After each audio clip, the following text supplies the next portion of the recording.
So I will start my speech tonight. Professor, could you help me to share my slide? Yeah, thank you very much.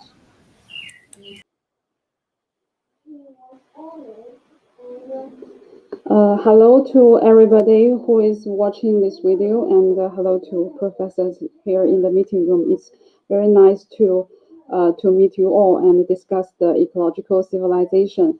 That is a very good and hot topic, buzzword these years. And I will first I want to introduce myself a little bit. I'm the Associate Professor of Institute of Finance and Economics of Central University of Finance and Economics. I'm also the Director of the Center for Urban and Regional Sustainable Development. My research interest rests in global climate financing governance, green finance for carbon neutral development, and urban low carbon and sustainable development, etc. And today I will talk about three aspects surrounding ecological civilization. The first part is the sustainable. The first part is ecological civilization and sustainable development.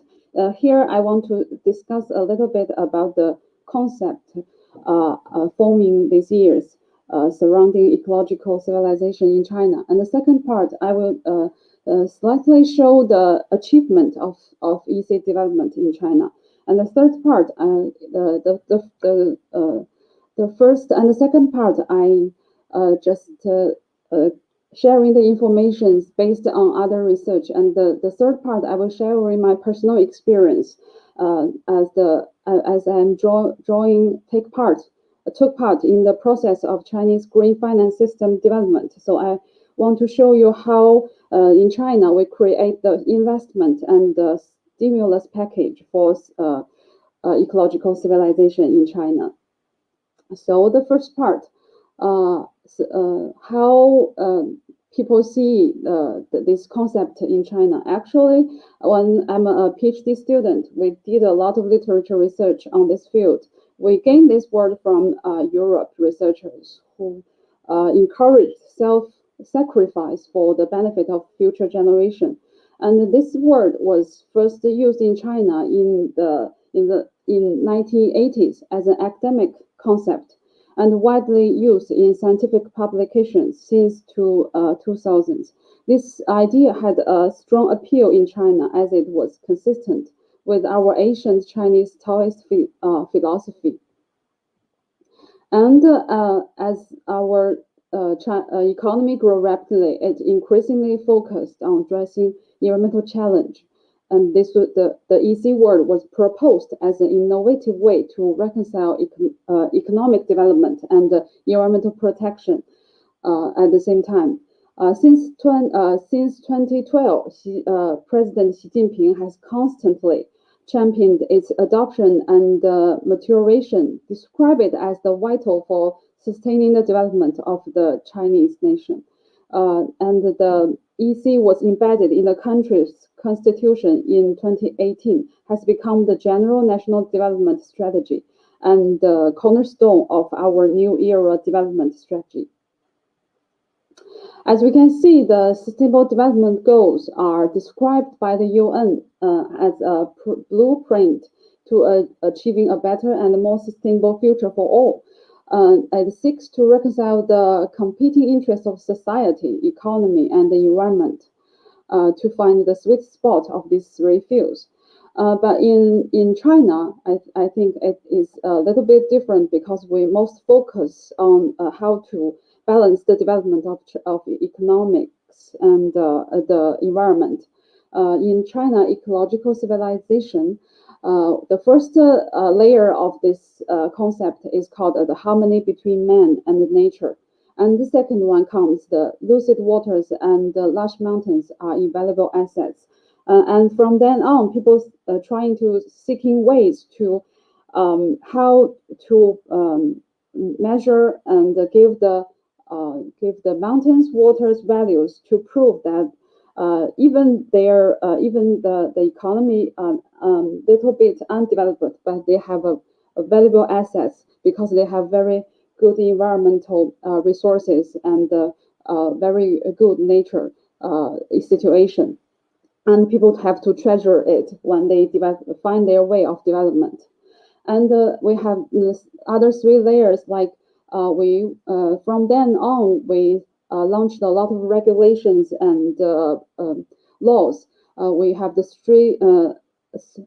strictest regulation and laws must be applied, protecting the environment. And the joint effort must be made in building a global ecological civilization. And as in a local place, mountains, rivers, forests, fields, lakes, and grassland come together, form a biotic community. We can't sacrifice one side for the others. I think EC and the top level design of our development and the strategic arrangement of the country's 5-sphere integrated plan can be viewed as the Chinese means of achieving the SDGs in China. And at the first stage, is mostly focused on tackle the pollution problems and protecting the environment, and redirecting a lot of financial resources to protect our environment. I will quickly show you how the achievement we've got during this process. This is a paper published in 2019, and it shows that after three national protection project, restoration project, and numerous local protection project, in the satellite data shows that China is leading the increase in greening on Earth, with forest contribution to 42% of greening in China. And we don't just see it in the papers. We can when you traveled in China and even in Beijing, you experience a lot of greening in the surroundings, and people and our government paid a lot on these projects. And the second one is we launched a lot of programs to address the biodiversity issues. The part of it is that in order to strengthen the effectiveness of the protected area system, it covers the 80% of country's land.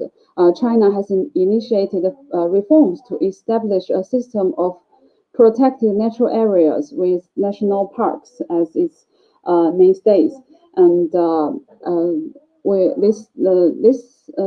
I think this kind of projects launched by different places, not just on national level. And we have another one go along with this as the ecological conservation red line. The place were contained in this red line were forbidden to how to say that, had to protect it. Don't have people can't use it in an ecological in economic ways. Sorry, my daughter is reading. I'll tell her to 声音太大了。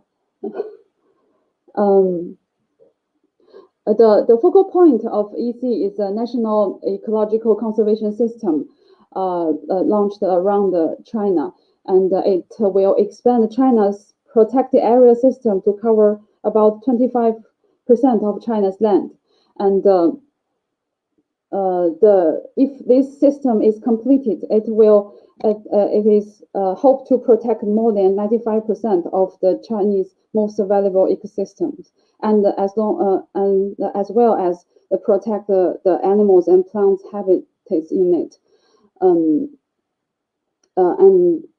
this is the paper shows the recent improvement in this red lamp system is still growing, and people are still doing this. I think how to complete this system. And we did a lot to fighting pollutions, like protecting the air conditions and the water conditions. The number shows that 157 of China's more than 300 cities have met the air quality standards in 2019, and all these cities on average enjoy 82% of days with good air quality.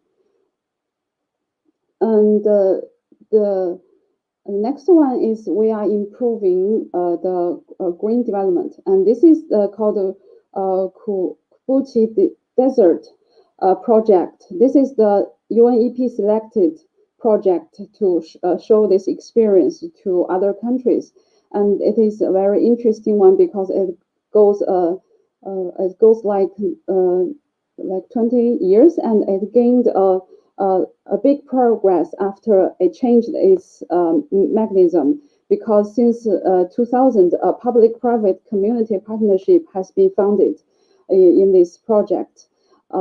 A foundation made by several listed company, they enter this space, and they replace the elite households in this area, and they took part as the main investment force in the reforestation and sanctification prevention projects under the government's policies. So, under the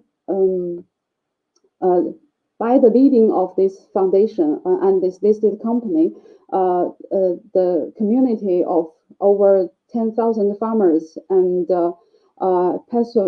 pastoralists have been one of the largest beneficiary of this economy activity development, because they activate this place in numerous ways, like people can join like tourists, and they can. Liu.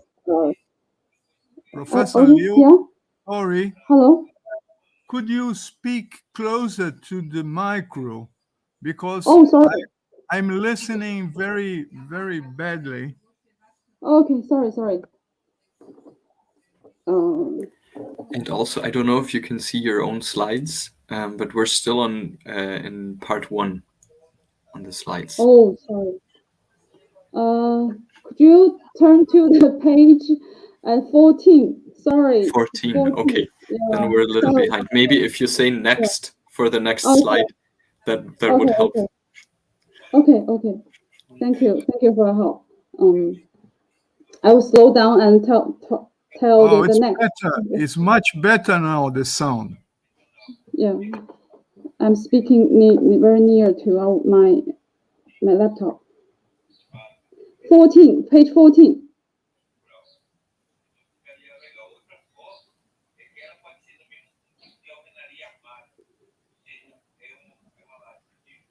Okay, this page. I'm talking about this restoration project gained great progress after the 2000, and as you can see, the listed company activate this place by involving a lot of different kind of people joining their protection, and they can earn money in this process as they develop some industries based on this developing mode as tourism and forestry and farming. And so this very I think this is a very interesting project to share. And then about the climate change, while emission overall is increased, China will eventually be the first, the most ranked the first at carbon emission. But we did a lot to decrease the carbon emission also. China's carbon emission intensity decreased by about 45.8% from 2005 to 2018, and exceeding the target of 45% reduction by 2020. And I think besides all these numbers, I want to show something going on along this way to for you to see how people could gain these achievements in these years. We did a lot to create the investment and the stimulus package for our ecological civilization. As you can see, the next one, sorry, the next, next, and the next one, the next one, the next, the next one, and the next one. Yeah, this one. As you can see in this is a comparison of the one of the important view of Shanghai 30 years ago and 2010. And Shanghai is our financial market center of China. And today it looks even more fabulous. Young people call it Modu. Mo means fascinating in both good and bad ways, and Du means capital city. This is a very important city in China. You can see the huge development and the infrastructure and the outlooking of this city. They changed a lot through these years' development, and it seems like good things happens in China very fast. But the next page, you can see a lot of bad things going on also. Please, next page. During these years, researchers find that we have a very serious air pollution problem due to the coal burning in northern China, and it caused a reduction in average life expectation by 5.5 years. And the 2012 edition of the World Cancer Report said China accounted for 21.8% of the global total of newly diagnosed cases of cancer death. The cancer death is about 22 million. So there's a lot of problems about people's health and the living conditions here in China. And the key catalyst that accelerated the action on green finance and CV in China was the scandal of PM 2.5 air quality index. It rose a lot of discussions around the world, and people worried about their livings in capital cities and in a lot of cities in China. All these pressures from home and worldwide triggered the central government's big movement, and this events put Chinese government to start the top-level policy design, focusing on balancing the economic development of the whole country with the nature and the environment. And so when we go back to the 2018, China launched the 35-year plan. It emphasized on ecological civilization. It's just the one of from then on is the Xi's signature buzzword, referring to a broad set of environmental approaches, and it's still growing these years. It include specific goals include the reduction of carbon emission per unit of GDP, and the reduction in energy consumed per unit of GDP, and the reduction in harmful PM 2.5 particulates. And it also includes the wastewater treatment, waste reduction, and ecological reconstruction projects, etc.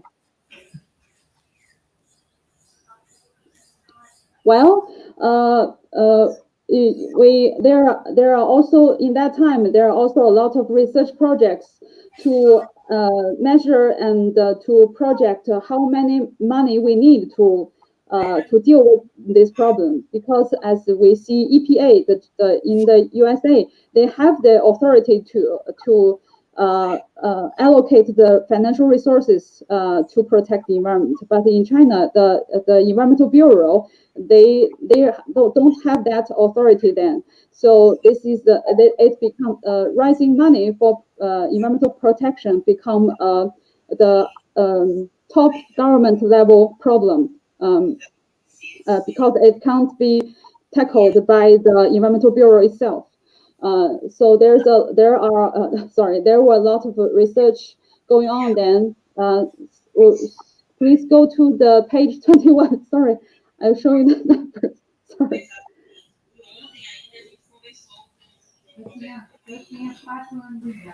21. 21. Next.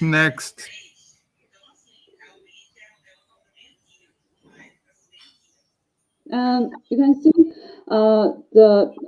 as we estimate the investment need for of air pollution prevention and control action plan will cost 368 billion, and we require substantial new investment that the government will not be financed alone. So we know we need a lot of money, and we can't all get it from the public resources. So what can we do? This is a huge problem.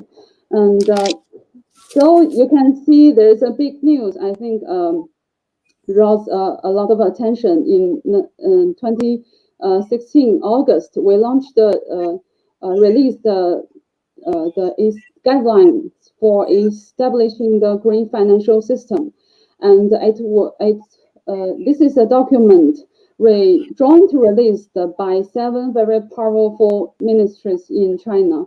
In the next page, please.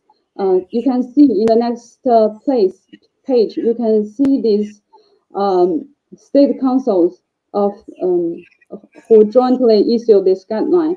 We have the first one is the People's Bank of China. That's the Central Bank of China. And the second one is the Ministry of Finance. They deal with the public and the private financial resources. And the next one is National Development and Reform Commission. They are in charge of China's macroeconomic planning. It is responsible for formulation and implementing strategies for national economics. So, the Ministry of Ecology and the Environment just rank at the fifth one. And we also need the support from the China Banking Regulatory Commission, Chinese Securities Regulatory Commission, and China Insurance Regulatory Commission. So except the Ministry of Ecology and the Environment, the other six ministries are all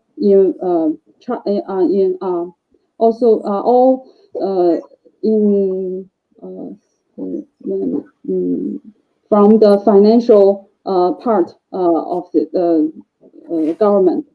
And next page, I will show you the snapshot of this of the financial system are building based on this guideline. The aim of this guideline is to tackle climate change and support resource saving and efficiency and environmental protection. Well, the 3 objectives of China's green financial development is increase financial returns and access to funding for green projects, and decrease financial returns and access to funding for polluting projects, and then strengthen the company and consumers' preference in green products and service. And the pillar of this include we will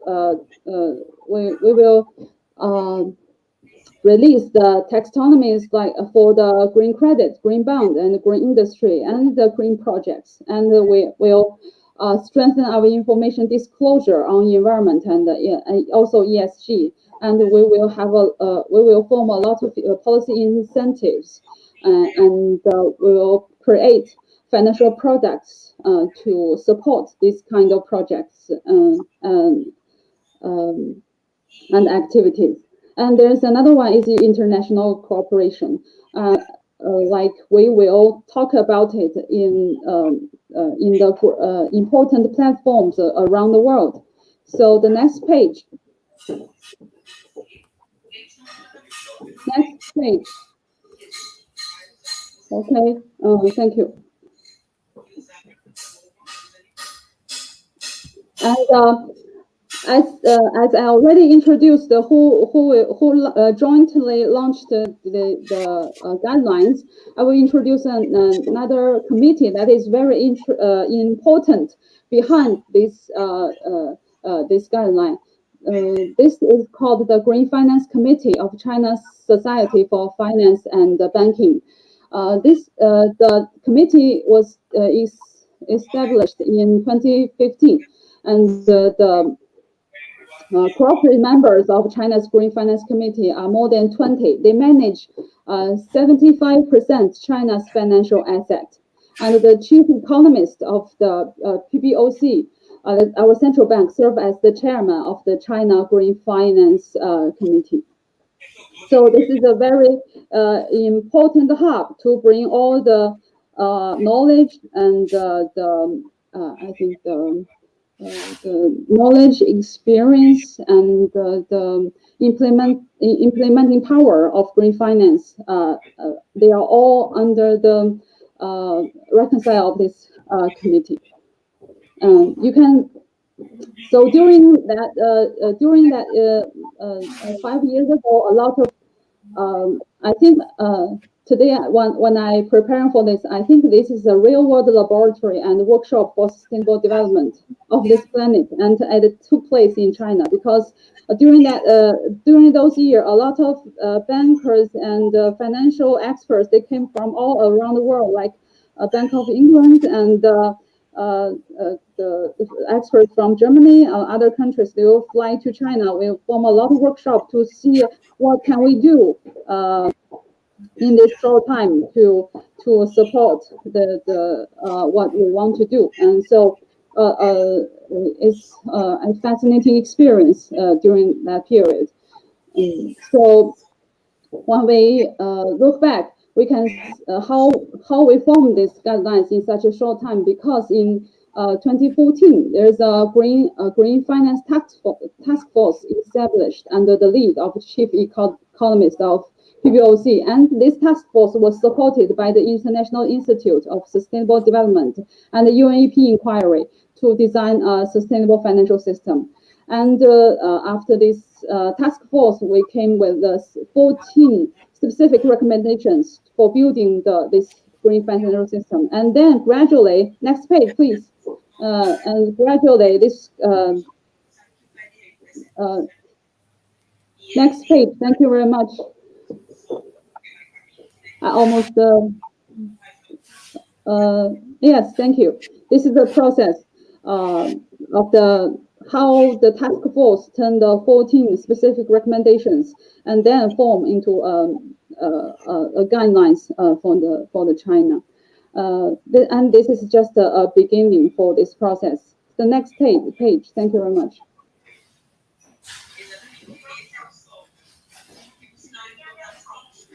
Yeah, and I will just show you a little bit about the gaining of this green financial system, because one is called the banking sector. We developed green lendings and green credit. And the next page, please.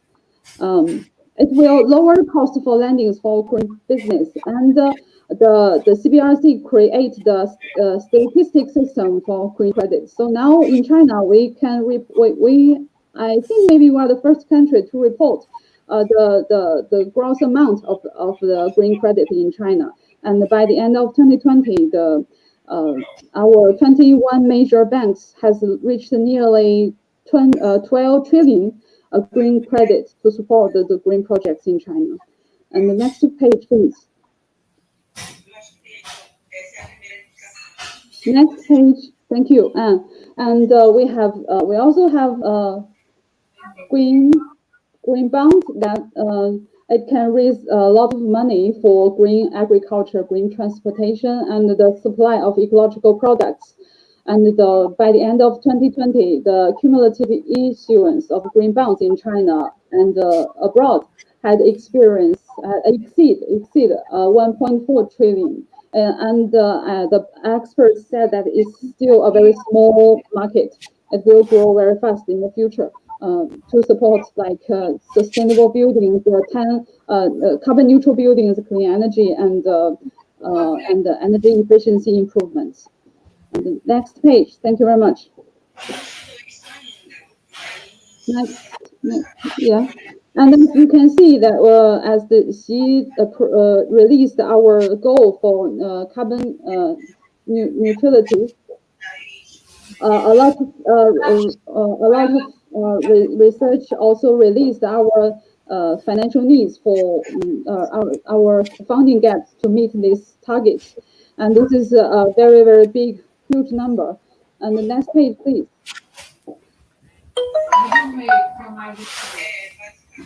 Next one. Thank you. Next, yeah, and you can see after 5 years of development, this green finance system becomes a green policy package to stimulate our financing for our economy. Our green economy is what we have the guidelines for. After these guidelines, we have the approval of establishing pilot schemes for green finance reforms and innovation to support the local transition, local development mode transition. And the next one is the guideline for promoting investment and the financing for. Sorry, something wrong with it. Financing for climate actions and other measures for to define we release the taxonomies to define the green projects and the green bonds, and we have the national carbon emission trading system like this. And in November 8th, there's an important information released. It's called the People's Bank of China launched the carbon emission reduction tools. It says the People's Bank of China approved financial support to financial institutes at the rate of 60% of the loan principal, with an interest rate of 1.75 and a term of 1 year, which can be extended twice. I think the media says it turns our central bank to the green bank. It's an important force to support the zero carbon strategy from the monetary policy strategy.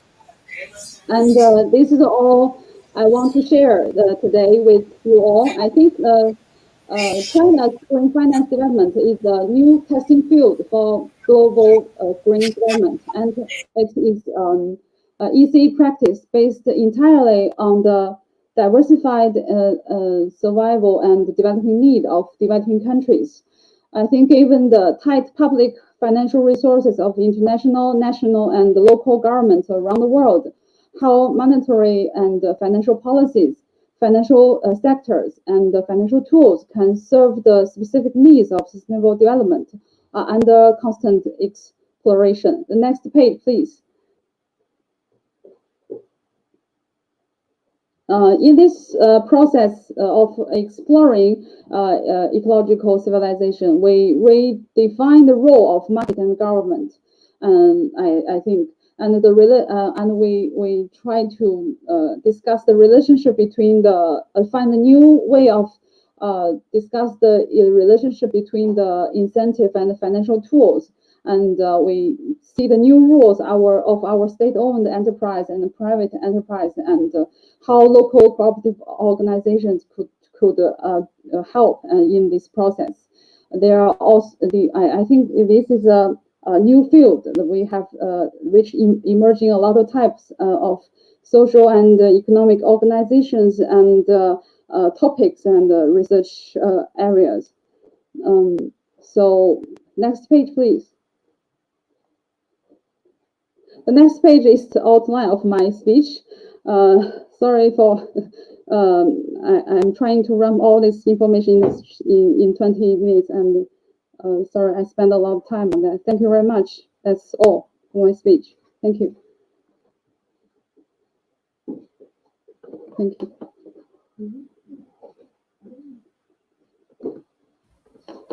Thank you, Professor Liu.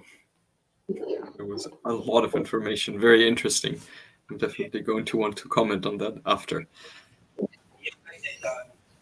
É isso que eu tô, pronto, é isso que eu tô querendo dizer. Diminuir, eu acho que não vai dar certo botar pavimento intermediário, porque a gente vai ficar com áreas sem iluminação e ventilação, né? Are you going to continue, Professor Marcos? Yes, they put me to follow. Okay. But if you want to keep up, go ahead. Please.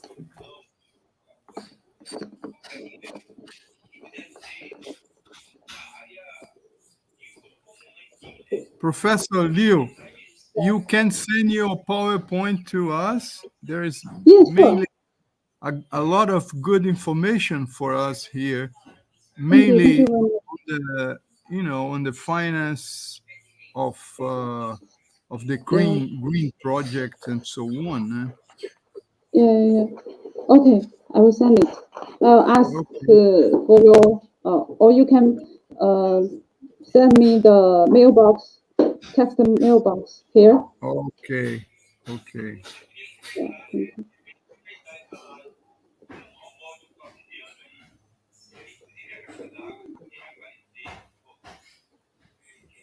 Cadê o povo aí? Se ela podia ganhar mais 4 unidades, aí ia ser uma área de lazer.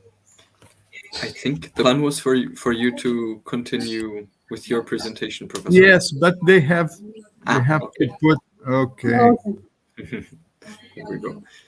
Okay. Next. Hello, people. Okay. Bem, antes de mais nada, perdão a professora Liu, eu vou falar no início em português, depois eu acompanho meu PowerPoint em inglês. Eu queria agradecer ao pessoal do Instituto Confucio aqui do Recife. Nós temos sido parceiros em muitos projetos, né? E esperamos dar continuidade a esses projetos. E eu queria agradecer, sinceramente, ao professor Ademir, ao professor Peng e ao professor Ricardo Chaves, e também ao meu ex-aluno e amigo João Kumaru, né?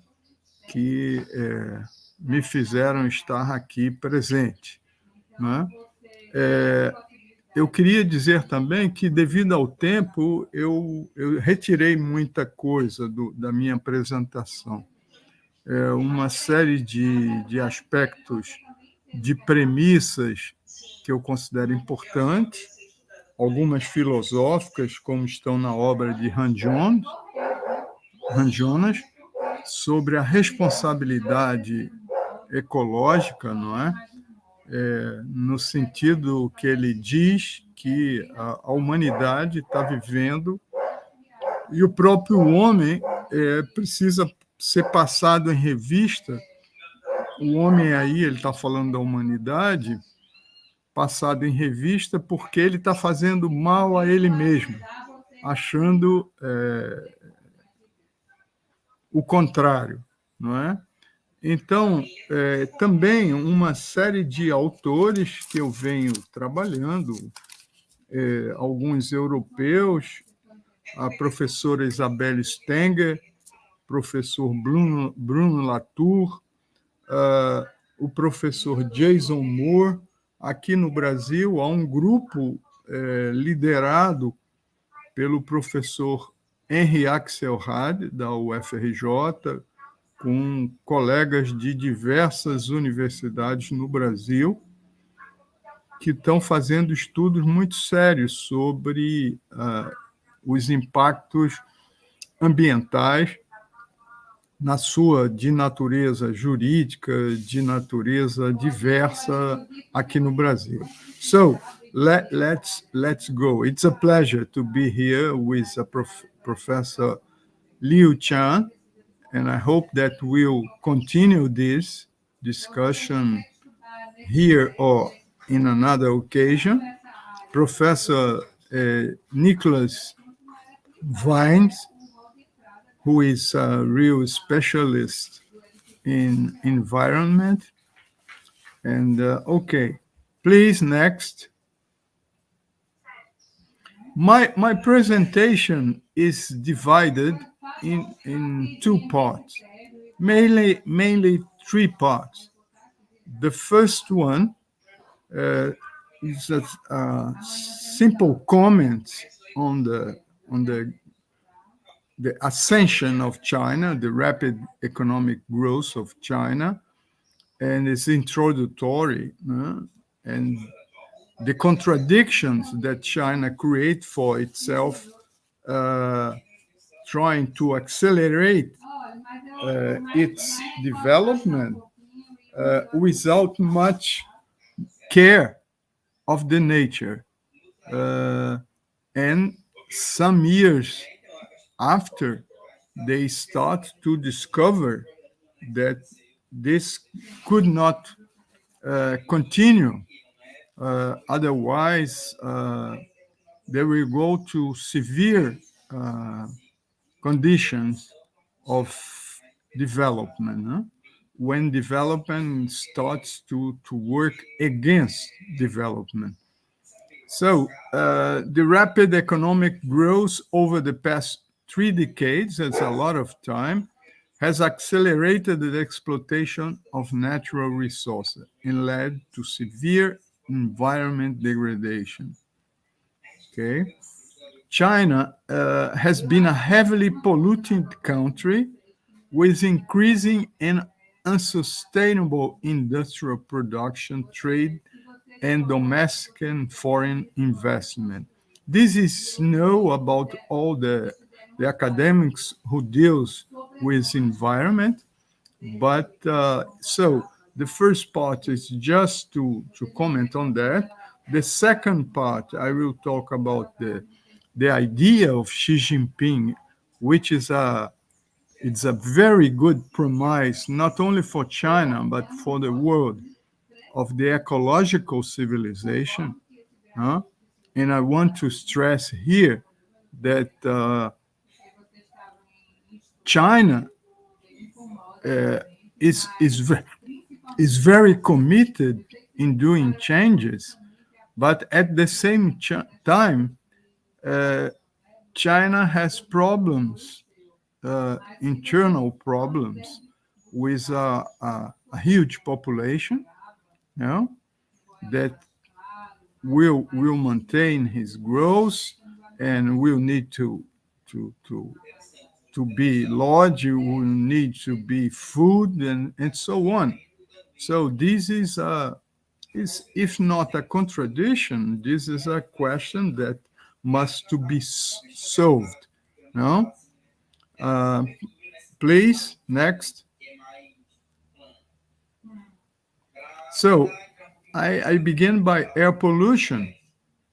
And due to its heavy dependence on burning fossil fuels and other human activities, China has been the world's largest emitter of greenhouse gases. In the map, we can see the past red and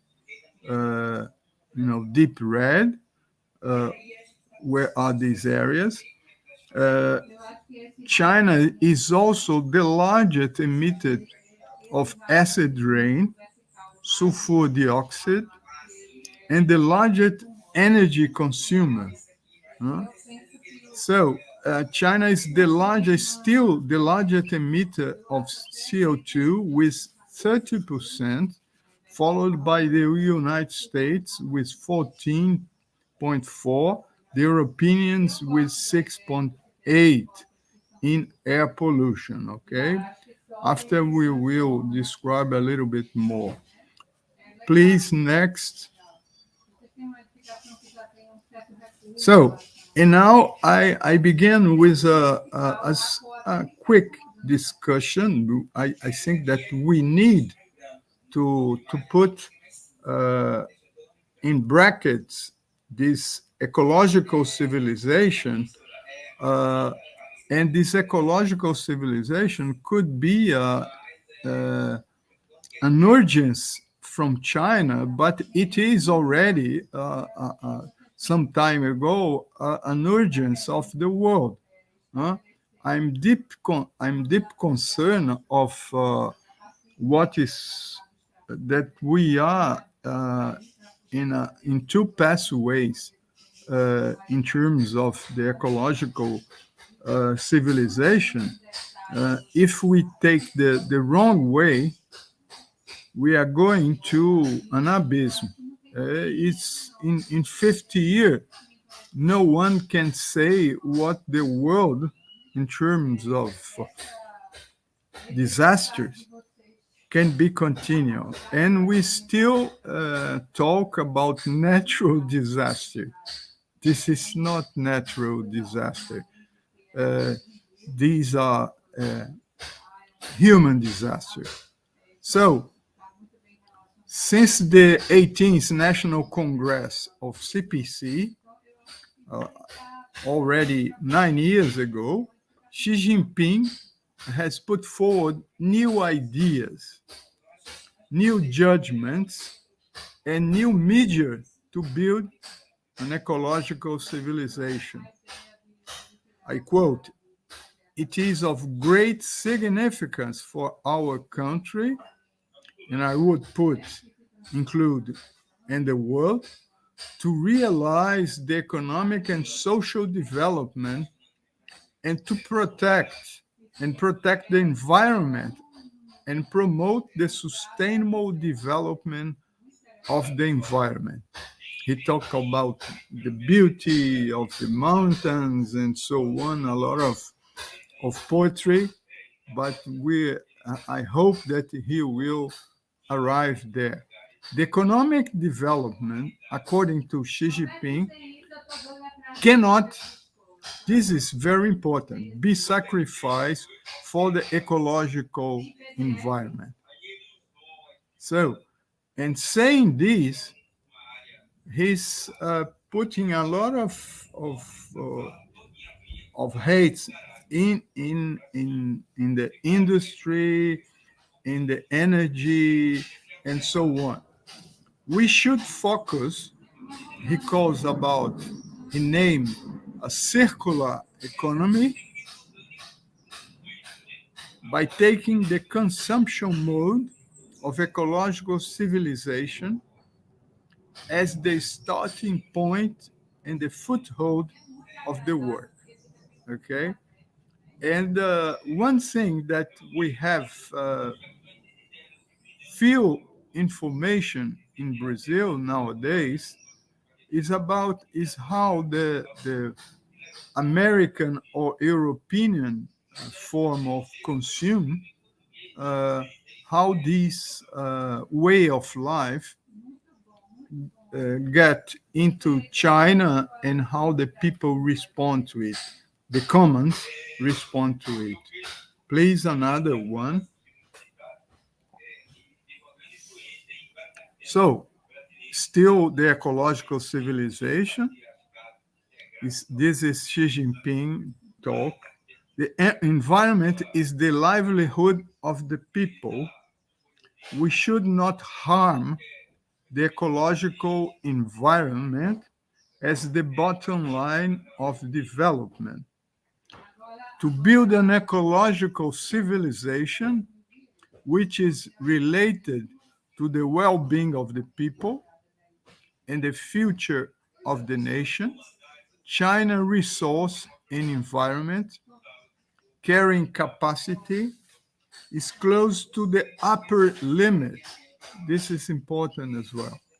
The bottom line of keeping the environment safe is that the sword is high and heavy, okay? Quoting Engels, he said, "The human plan, which is not based on the great laws of nature, will only bring disaster." And we know that this is true. And we are seeing now this disaster coming one after another, not only in China, but all over. To carry out the strictest system, to establish an accountability system, we must be responsible for those who blindly ignore decisions in the ecological environment. And I would profit for the presence of Professor Liu here. I don't know if the commons, the workers in China, if they are really committed with this ecological civilization, if they have an inner understanding of what means. Because in Brazil, I think that this is still an understanding of very few people. So, quoting Engels, he continued, "To carry out the strictest system, to establish an accountability system, we must be responsible for those who blindly ignore decisions in the ecological environment and cause serious consequences. And we should pursue lifelong accountability." Please, the next.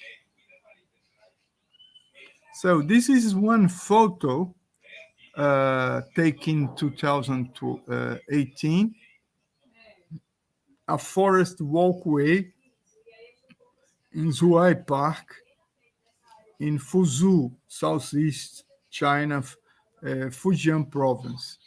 The steel structure hollow bridge with a length of 19 kilometers allowed the resident to walk through the forest without damaging the environment. There are a lot of demonstrations of some infrastructure that can be well adjusted for the sustainability of the environment. Please, another one.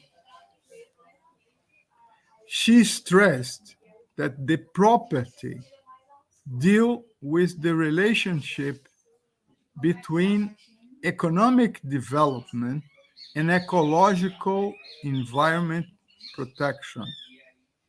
We need to vigorously promote scientific and technological projects in key areas. So he invites science and tech to promote the environment protection. The severe environment situation facing our country, so he knows the problem, is largely due to the lack of law. The jurisprudence, so the question of law, the law enforcement is calling for a different enforcement of law and unstudied chaos. In order to strengthen the guarantee of the rule of law of ecological civilization, this is very important. We should write the citizens' environment rights into the Constitution. It's not a common, say, affirmative. we should study and formulate the law of promoting ecological civilization and establish the legal status of ecological civilization. And so this is for me, is a very important. I'm not a legalist, but I imagine a country 1,000,000,000 and 400 million people. If the law doesn't establish accurately what is permitted and what is not, it comes to chaos. We must establish a unified administrative department that controls the responsibility. This also is very important. To do the check and balance is necessary to establish the responsibility of land and space use and improve the regulatory system of unified supervision, division, and responsibility, and state supervision, local supervision, and unite responsibility. So this is, for me, I reading all the writings of Xi Jinping on the ecological civilization, I really get happy to read those things, because it's not common that the first mandatory of a government, of a country, speech like that.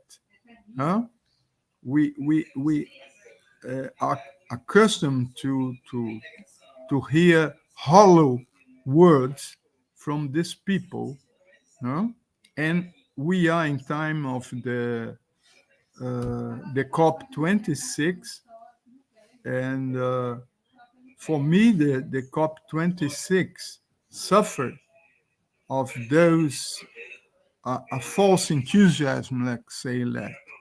And in terms of Shakespeare, it's too much ado about nothing. Okay, let's go next.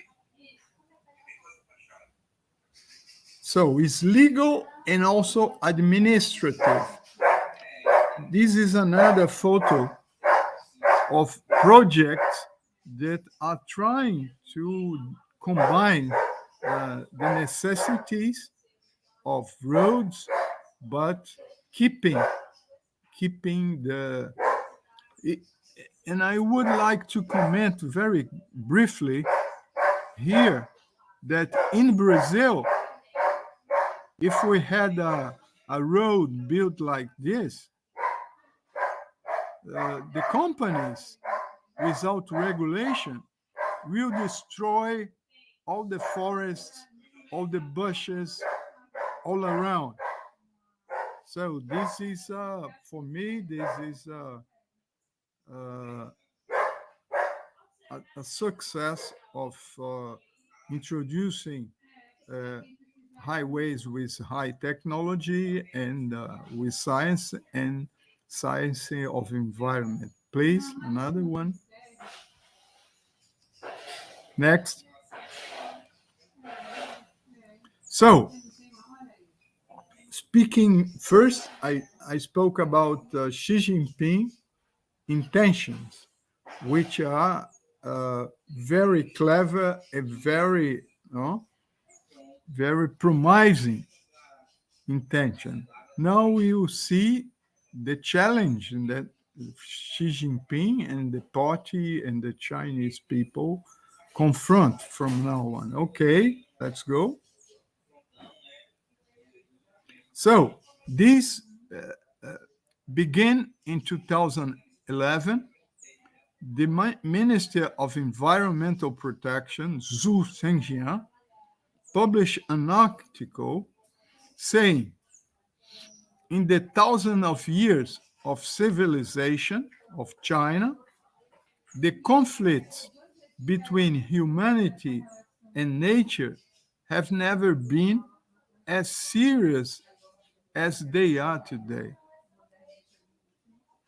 One phrase like this is completely different of that expressed by Brazilian Minister of Environment, the ones that follow Bolsonaro, okay?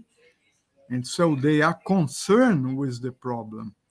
The depletion of nature, of natural resources, and the deterioration of the environment are serious bottlenecks that restrict economic and social development. So it's another expression of concern that the development, the understanding of development has to be different from now on. And they are saying this from 2011. Xi Jinping starts to talk about ecological civilization in 2014. Okay, the next. So this is the population distribution map of China.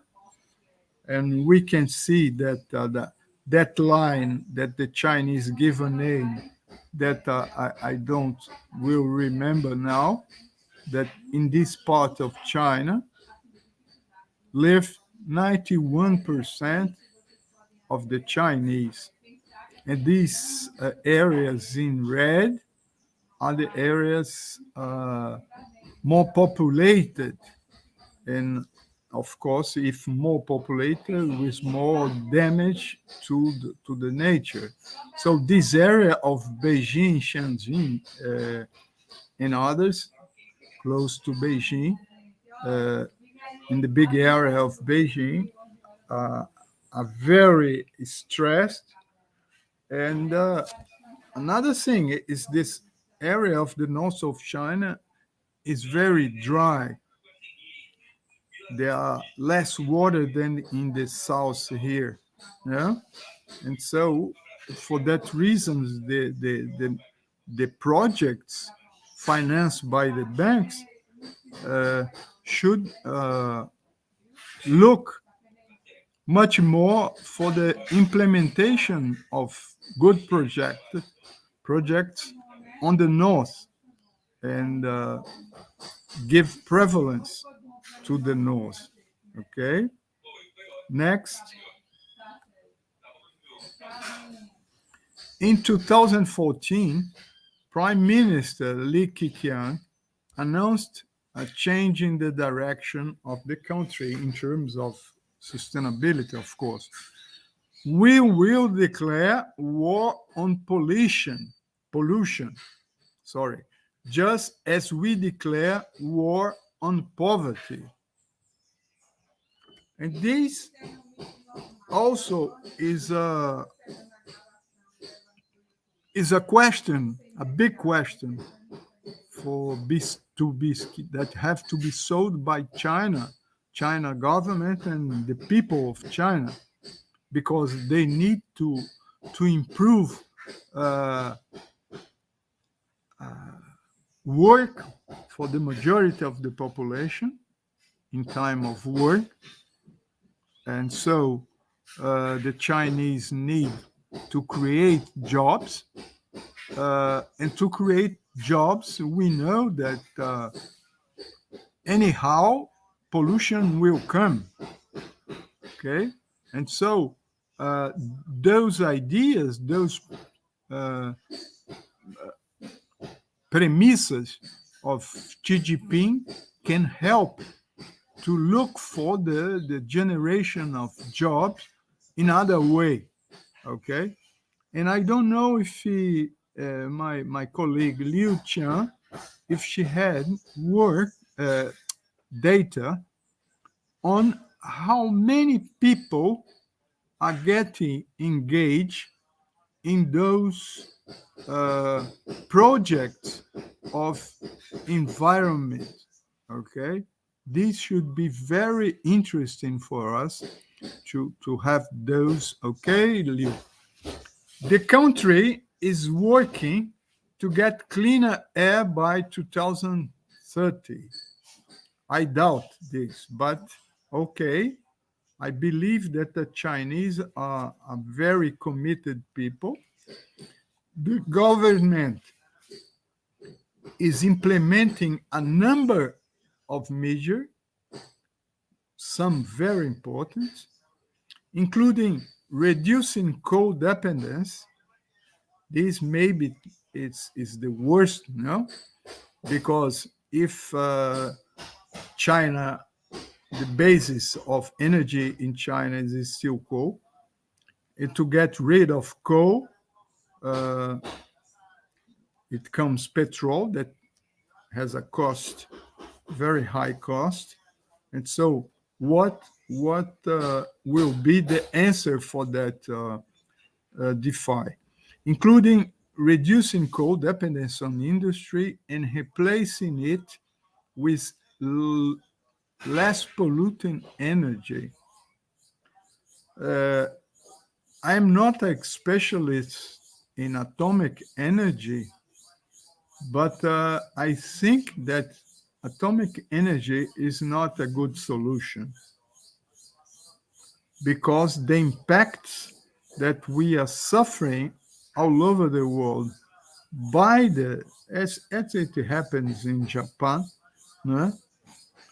This is serious also, no? For the health of population. The government has sought to reduce the number of fossil fuel vehicles in city. This is something, but don't solve the problem. By the year 2020, China expects to increase its forest cover by 23%. This project, I read a lot about it, and it seems to me that it's a beautiful and a very stimulating project. It's the biggest project of recovering forest, planting forest with the army, and also articulating with the people, the locals, to do to follow this kind of procedure. In early 2018, about 60,000 soldiers were tasked with planting 400 square miles of trees, which is a lot. It's considered by the United Nations as the biggest project. Please, another one. Next. So I get this in many parts of China. They are rebuilding, reconstructing forests, as I saw. The Chinese government has announced that it will plant a 6.6 million hectare forest only in 2018. No less than practically the size of the whole of Ireland. Is a huge project, as one can see.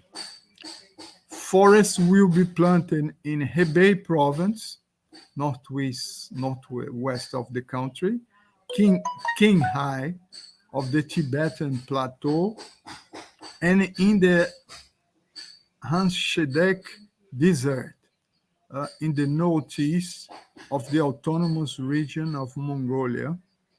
Okay, but in other parts as well. Please.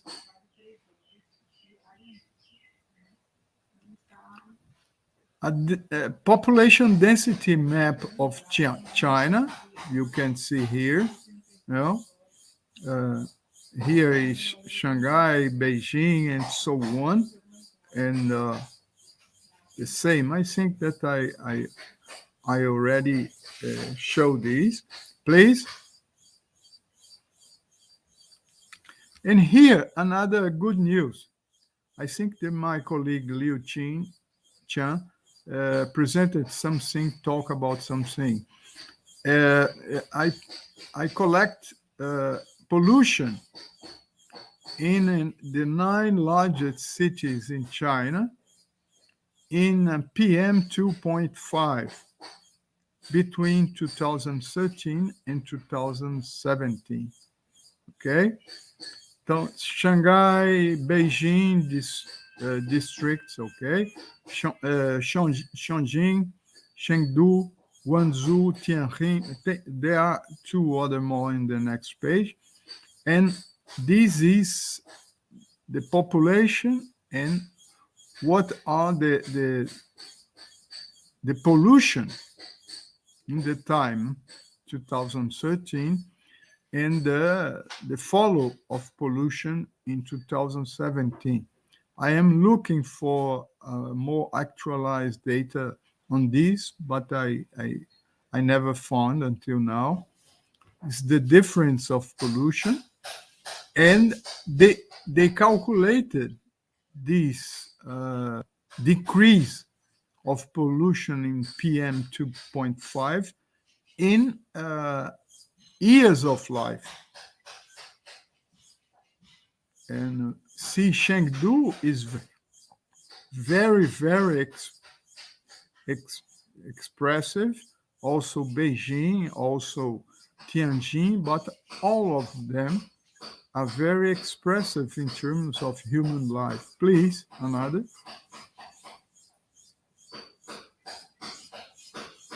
Okay, I still hear Jian Sun and Lin Yu.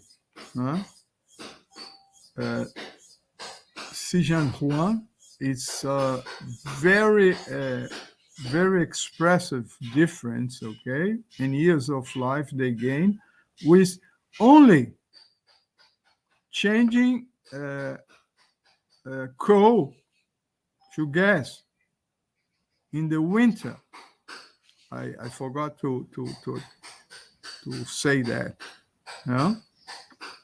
So this here is another problem that China will have to confront. No? The falling birth rate. No? They had the politics of one son, and the birth rate falls a lot.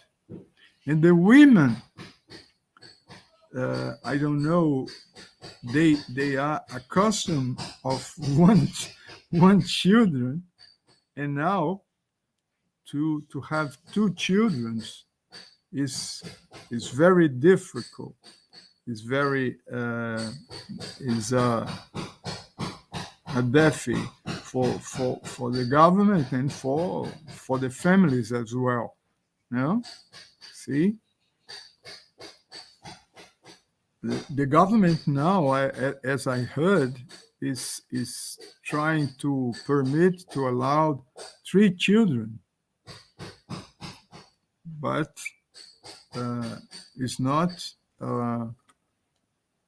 easy to accomplish just like that. It's a thing that has to be think about in many years. Please, next. Water. This is another. I have been in the Forum Beijing, and I stay in the group of the cities, and they invite me to talk about São Paulo, the problems of São Paulo industrialization, and so on.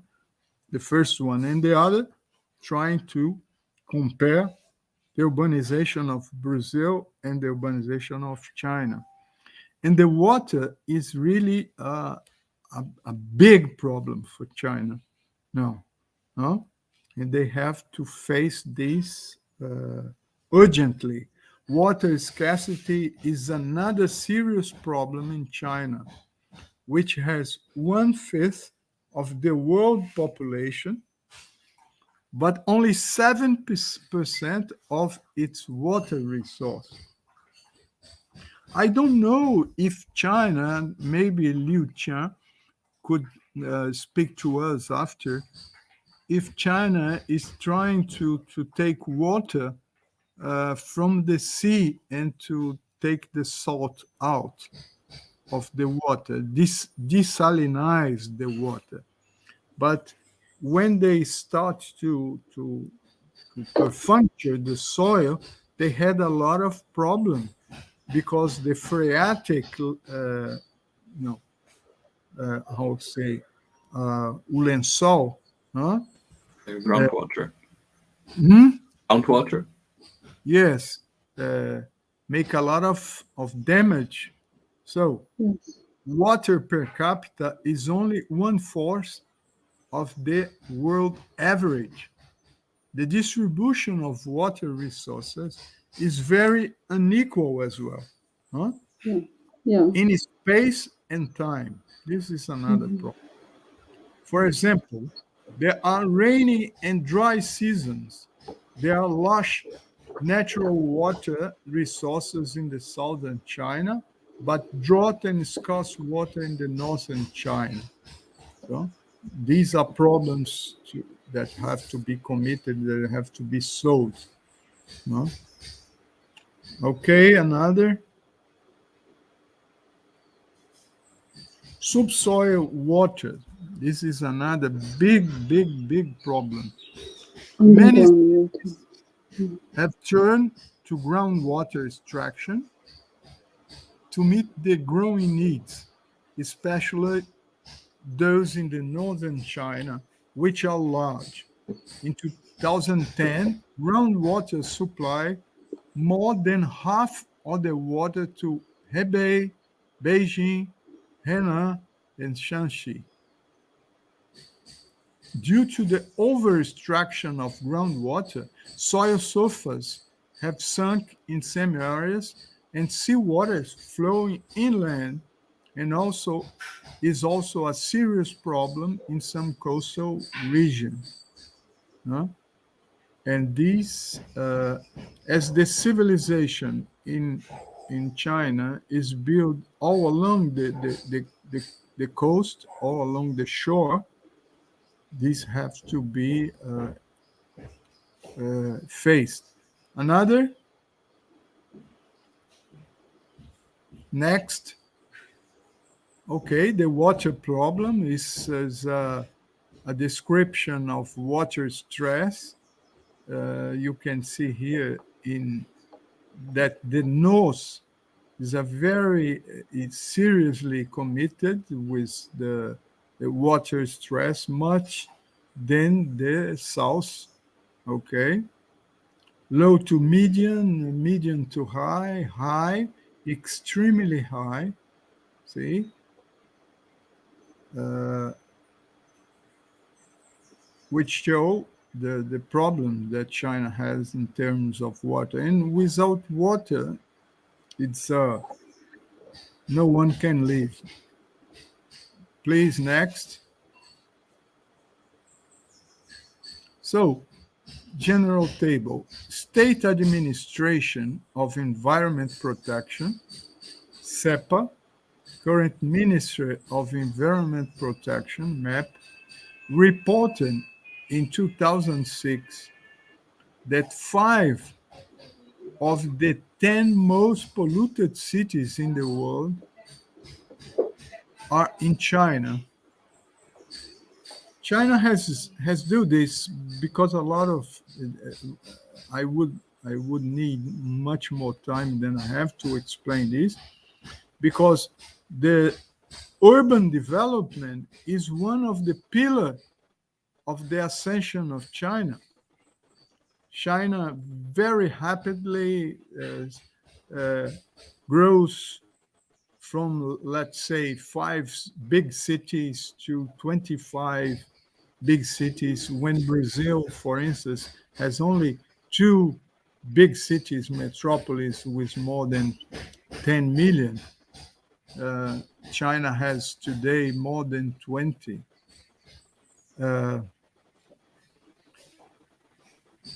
In the world and in China, and the problems, the current acid rains in 1/3 of the largest of the country, half of the water in the 7 largest river is completely useless. 1/4 of China citizens without access to clean water. 1/3 of the urban population breathing polluted air, and less 1/5 of the garbage in city is treated and processed in an environmentally sustainable manner. Only less than 1.5. Okay, please. Here is the PM2, the areas that are most dangerous to the air pollution. Please, another. Every distribution of carbon dioxide emission take from 1991 to 2010. See that the north is on the worst area. Please, another. These are the growing of CO2 emission between 1960 and 2020. See that there is a point when the curve incline, okay? Let's see the next. Okay, final consideration. Despite being the world's largest CO2 producer, China has been making remarkable change in its political dynamics, favoring a friendly exchange with the environment. Despite the advances, much still needs to be done and discussed so that the reforms so far carried out find more viable and promising answer. A second assertion is that the environment issue is both a global and local issue, and China has to be committed not only with itself, but with the world. To confront these, efforts must be joint. It is worth mentioning, however, the improvement picture in several sectors, including the improvement of air quality. Although it needs adjustments and greater enforcement, Chinese positioning has certainly changed, and it is expected that toward the building an ecological civilization, I do hope, sincerely do hope. Okay, thank you for you all for the patience.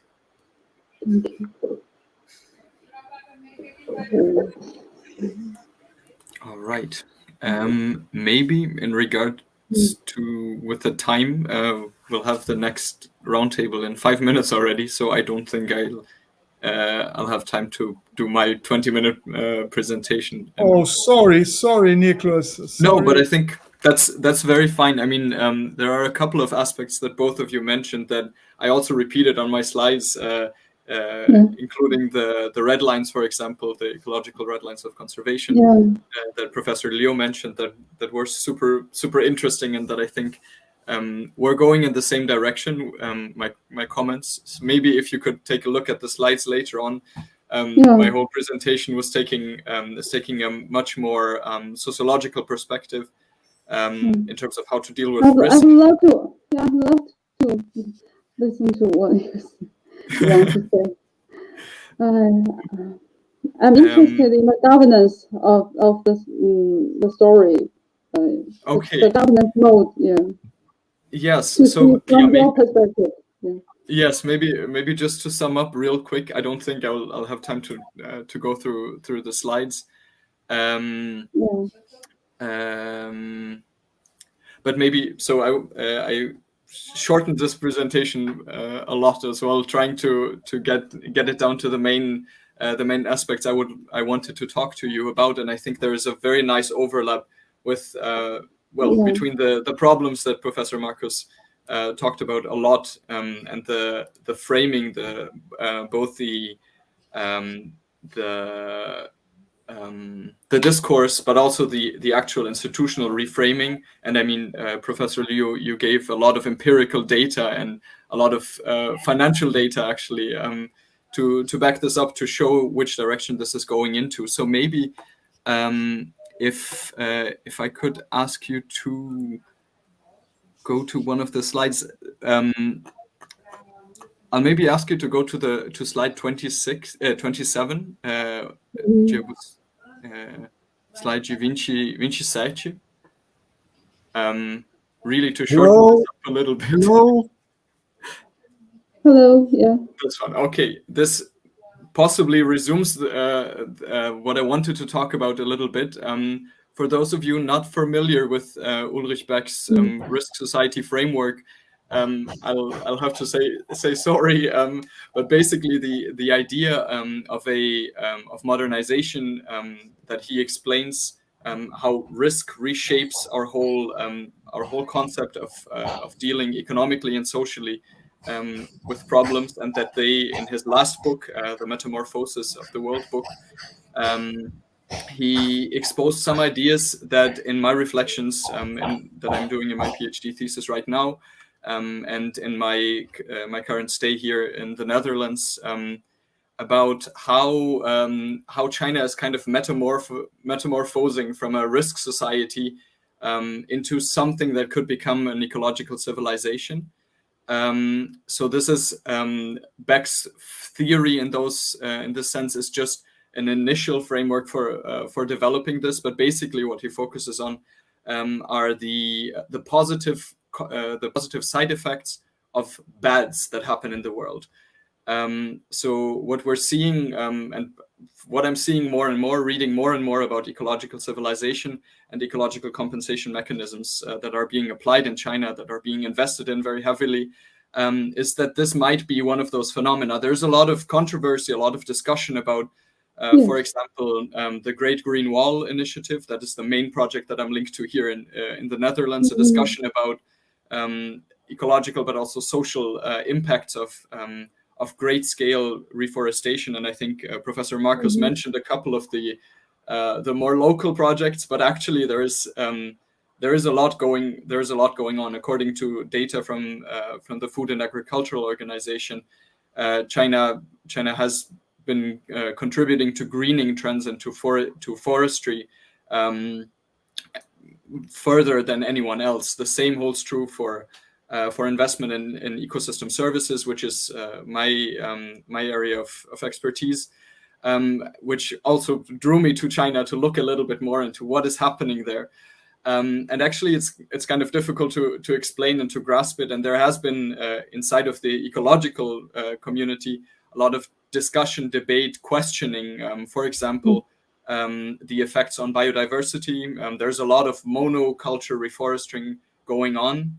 But there are also, inside of the frame of ecological civilization, just by the sheer amount of area that has changed, the landscapes that have changed, and the discourse, the public discourse and moral discourse that is going on around those forestry initiatives, I think touches nicely on what you both mentioned a little bit on the consumption mode inside of ecological civilization. So what it means to consume, how we relate to our environment under ecological civilization, and how maybe it is in the West, sustainable development is often framed as a purely economical issue. But what we see in China a lot is a lot more emphasis on values, on moral.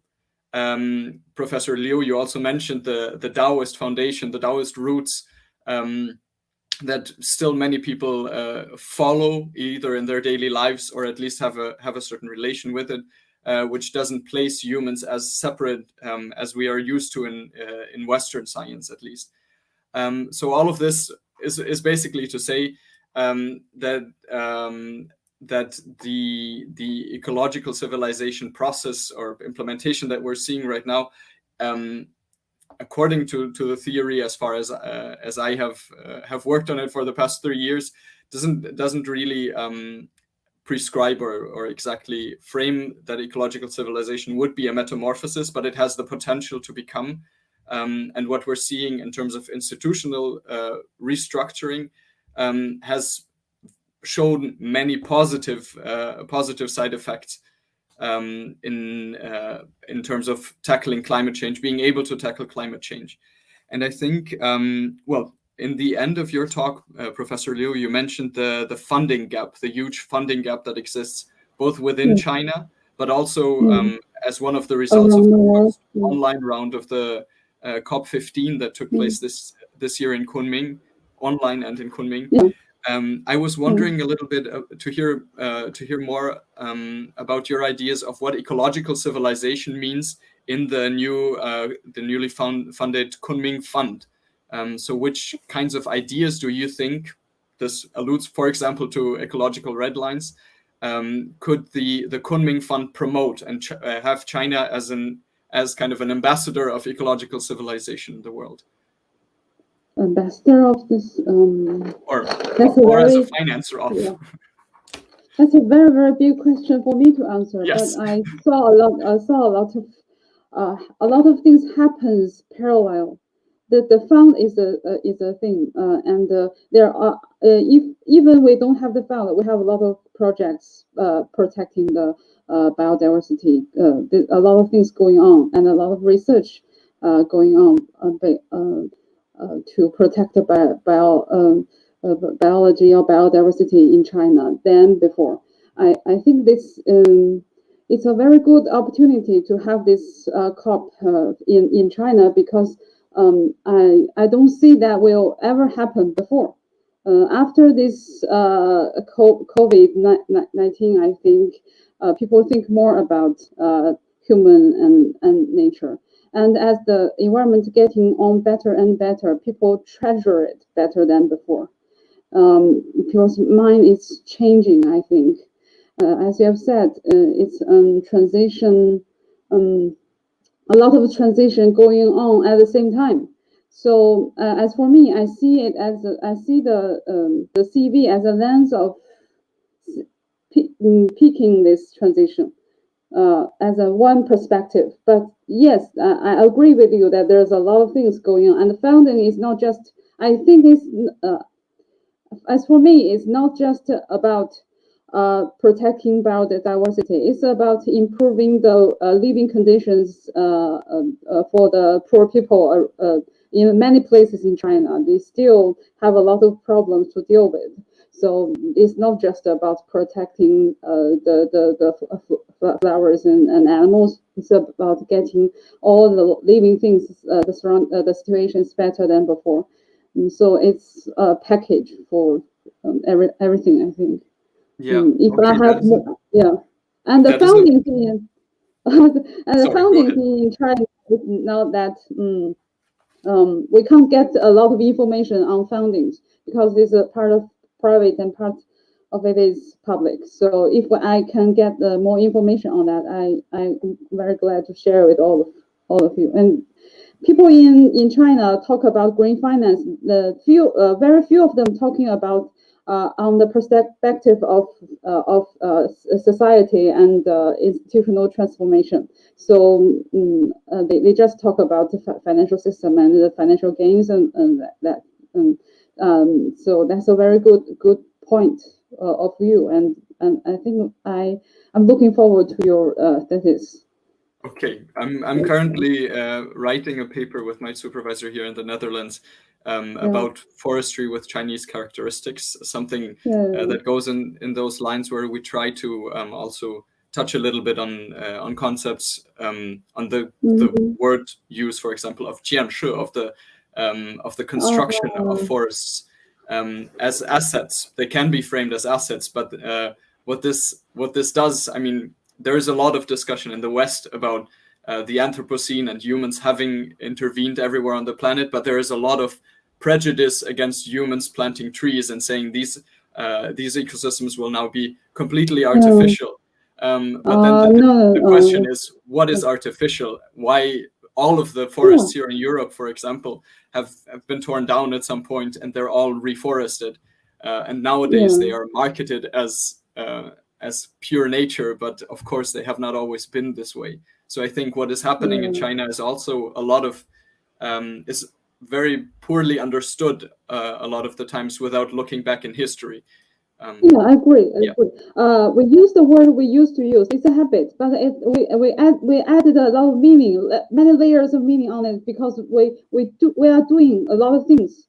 We're not just talking about it, not just using these words. So I think people have to experience and to see the difference happening here in China. Yeah. Even for me, I'm a lot of new things happens that give me a lot of new thinkings than before. Yeah. Thank you. For us Thank foreigners, it is difficult to understand what is happening in China. I guess Chinese people nowadays also have this feeling. Something is happening. A lot is happening at the same time, and very fast. And for Professor Marcos, you showed a lot of cases. I've never seen it before, so I have to go there and take a look and to experience it. And for some information in Beijing, we can drink the water sending from the north of China, source of China. We have the source to north sending water project. That's a huge project. So the water we drink in Beijing is more soft than before, and it is the quality is much better than before. And they solved a lot of water scarcity problems in Beijing.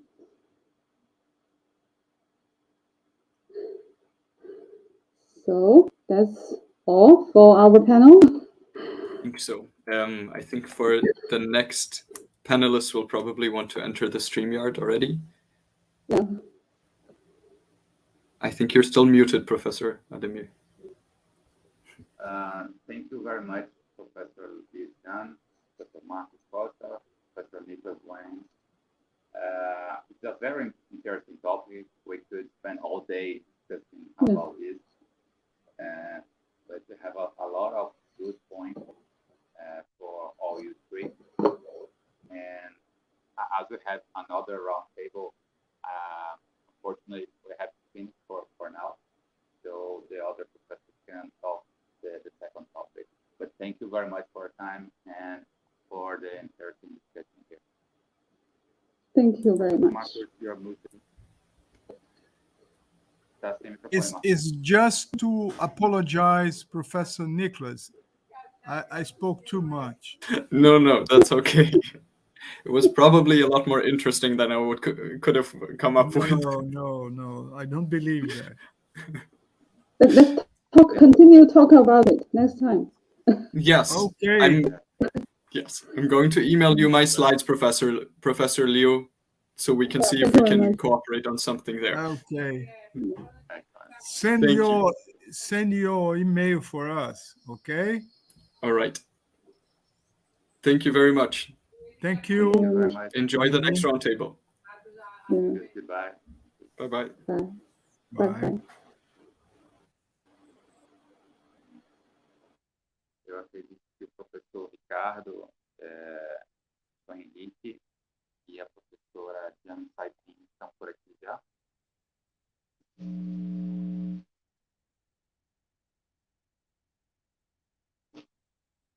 Hello, Professor Sun. Hello, yeah, Professor.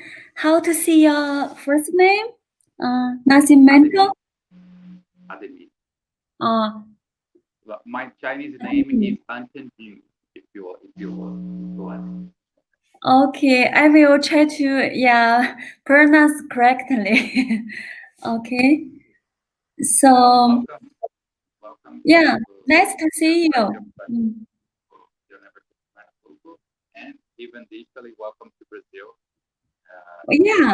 I'm looking forward to. I've never been to Brazil before. I hope this situation, the pandemic, goes better, so you can come visit us here. Yeah, I hope so. Let me just check the other two professors. 1 minute, please. Okay. Tony, o Henrique e o Ricardo estão aí no backstage já. Henrique, comentagem aqui, né? Hello. Opa, tudo bem? Estão me ouvindo? Are you listening to me? Yeah, I can hear. Okay, all right. So, nice to see you all, Henrique. Prazer em vê-lo novamente. Professor Zhang, nice to see you, to meet you. I think the first time we talked. And Professor Ademir, also very glad to see you again. Yeah, I'm very happy to see all of you online. It's a pleasure to be here. Thank you for the invitation. So, I will be in the backstage. If you need help, I and Tony are here to help you. Okay. I would like to start your discussion. I believe we can start with Professor Taiping. Okay. And Professor Henrique, and then Professor Ricardo, if it's okay with you all. Okay. Okay, thank you. Thank you for your help. You want to present something here, a PPT? Okay, so I'd like to share my PPT. And you can try to use the share button, or if you have some problems, you can send me an email. So can you see my PPT now? Not yet. Okay. Can you see now?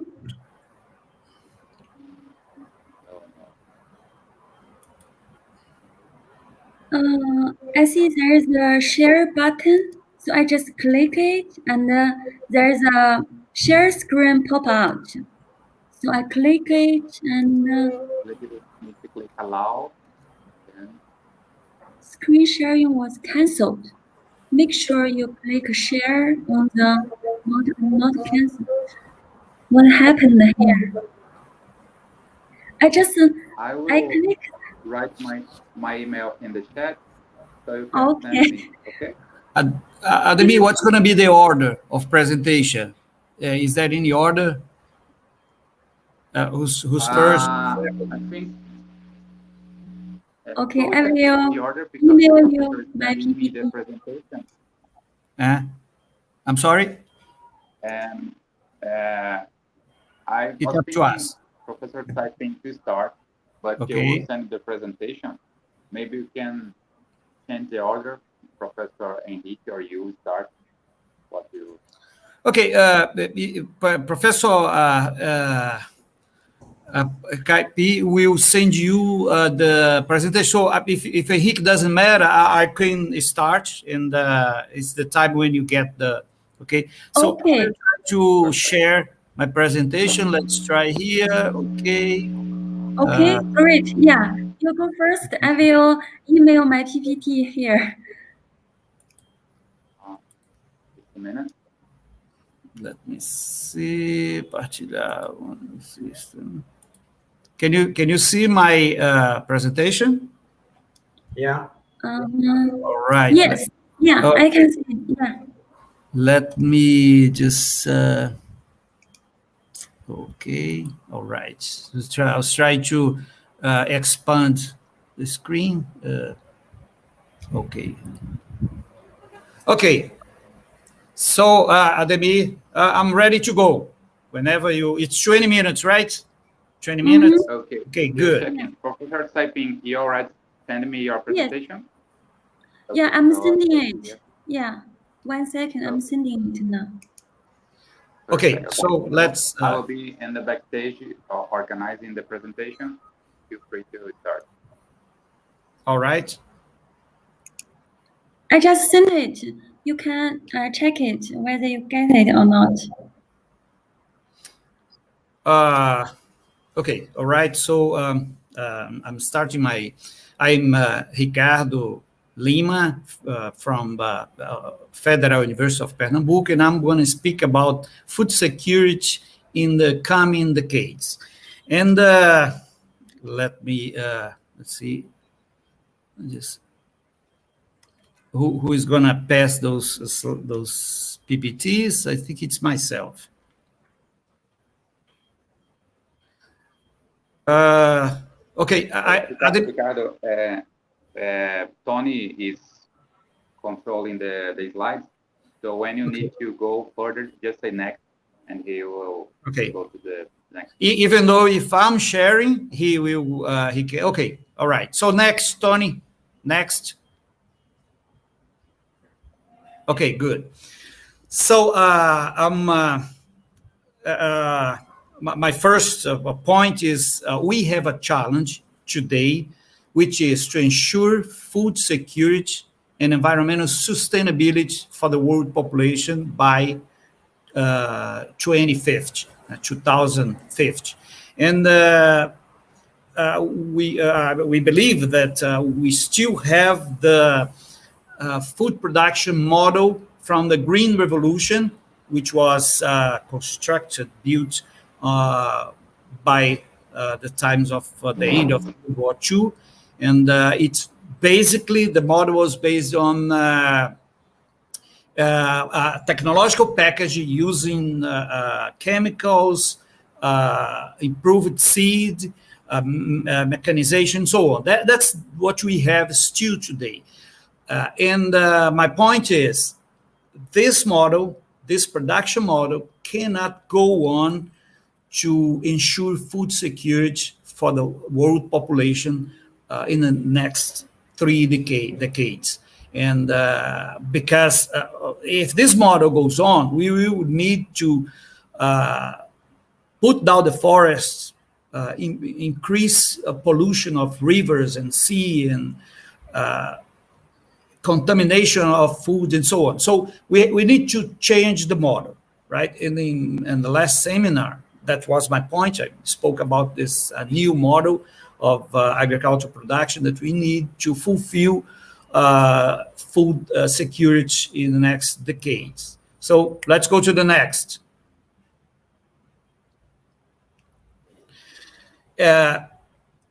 So this new food security model that I'm talking about will need to consider some contemporary issues. That's what I'm going to focus today. A couple of contemporary issues that we need to take good care to focus to construct this new model. Next.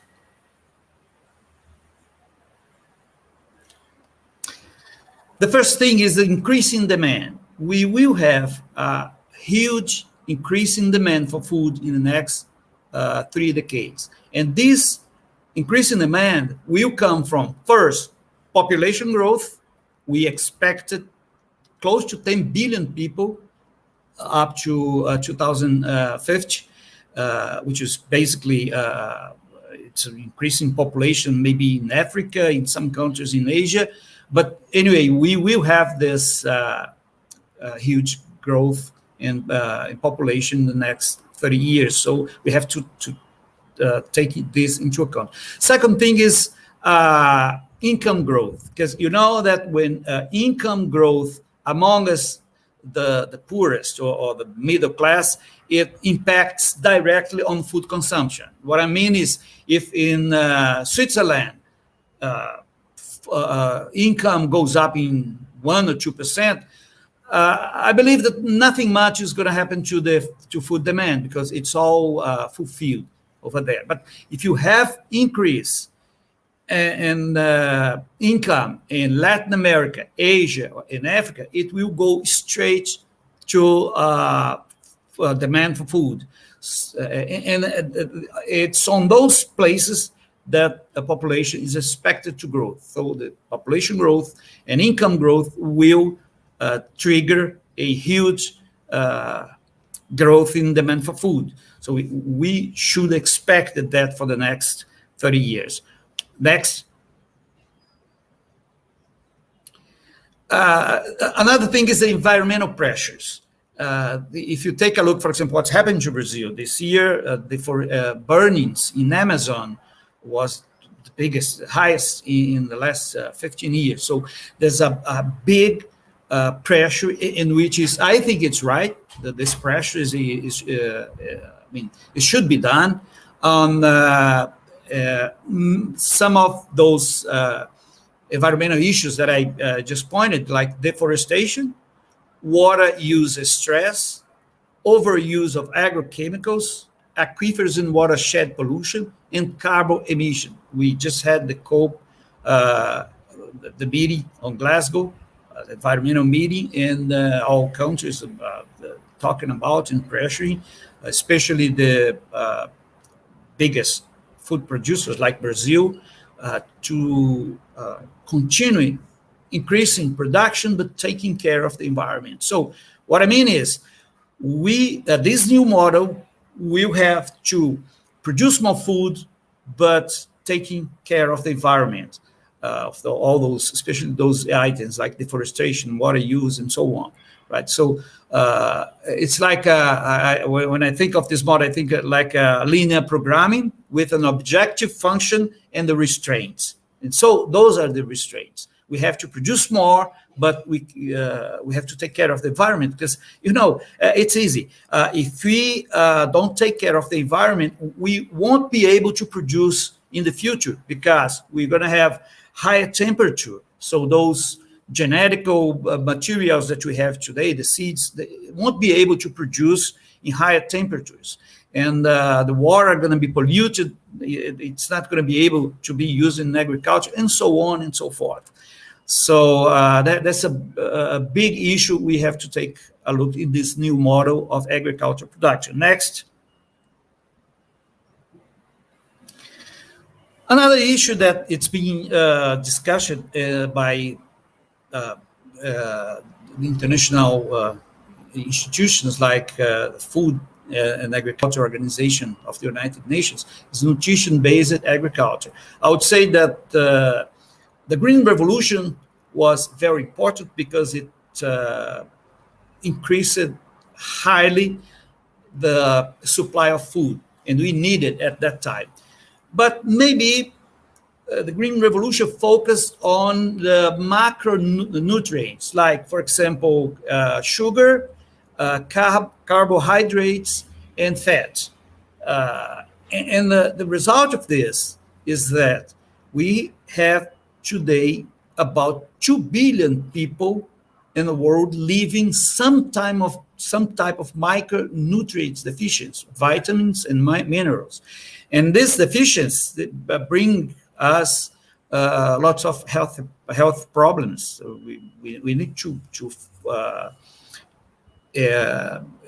eat food with micro and macronutrients. So what I'm saying is that this new agriculture production model, should take good care of the type of food it is producing. It should be based on nutrition, right? Because the main objective of agriculture is nutrition. That's the main objective of agriculture. I know that agriculture also produce for the industry, like ethanol, many products that are used like inputs in the industry. Yes, but the main, I would say the main goal of agriculture is to produce food, to fulfill the needs of the world population in terms of nutrition. So we have to take a good care, not only produce like carbohydrates and sugar and fat and solve this problem of macronutrients, but to see in a holistic way the thinking nutrition as a whole, because otherwise you're going to have people blind, people with many health problems due to the deficiency of minerals and vitamins. Next. Well, food loss and waste, that's a big issue. Our university is working with CUFE, it's a Chinese university in the research on this issue. It's a big issue because think about, we have almost 1 billion people starving every day.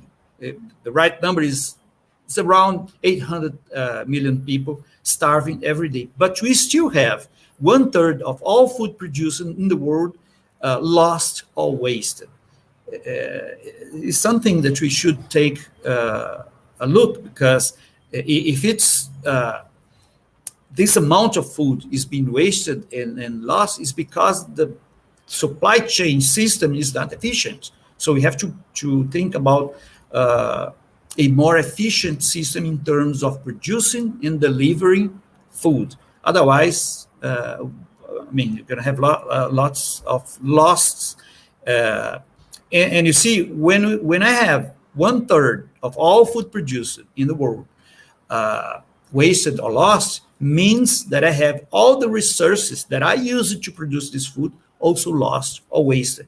You know, when I produce soybean, beans, and meat, and so on, I'm using land, I'm using capital, I'm using people, I'm using lots of resources. And if I lose 1/3, I'm losing 1/3 of these resources I'm on my production function. So we have to take a good care of these, look on this. Next, please.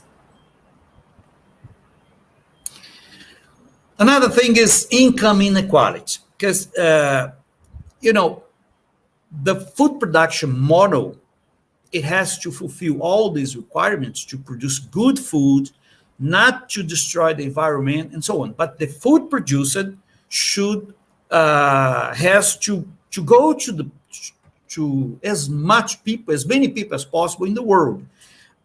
There's a group of economists in the US, they call themselves the new Malthusian. You know, Malthus, the English economists that used to say at that time that the production of food is in a pace lower than the world population growth, so there will be hungry and so on. And the new Malthusian, they say that it still holds because we have lots of food, we have a great capacity of producing food, but on the demand side, there's lots of people that are not able to buy this food because they don't have money. So income inequality is a big issue for this new model, because otherwise we will be producing food to stay in the shelves in supermarkets and then go to the garbage, because people are not going to be able to buy this food because they don't have money, right? Actually, there is some areas in the world, for example, in the sub-Saharan Africa, and some places in Latin America, maybe some places in Asia, that this problem of income inequality is more serious. And the United Nations and the international institutions have to take a good look at this. But the thing is, produce good food, enough for everybody, but with income inequality, will not solve our problem. We have to produce good food, not destroy the environment, and the food produced go to the tables of as many people, or as much people as possible in the world. Okay, so that's another thing we should think about. Next.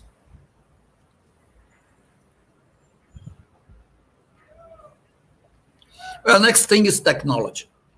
When I'm teaching and speaking to my students about these ideas of this new model and so on, and they used to ask, okay, professor, but how can we do that, right? How can we produce better and more and not destroying the environment and produce good food and so on? How is it possible, right? Actually, it's not easy.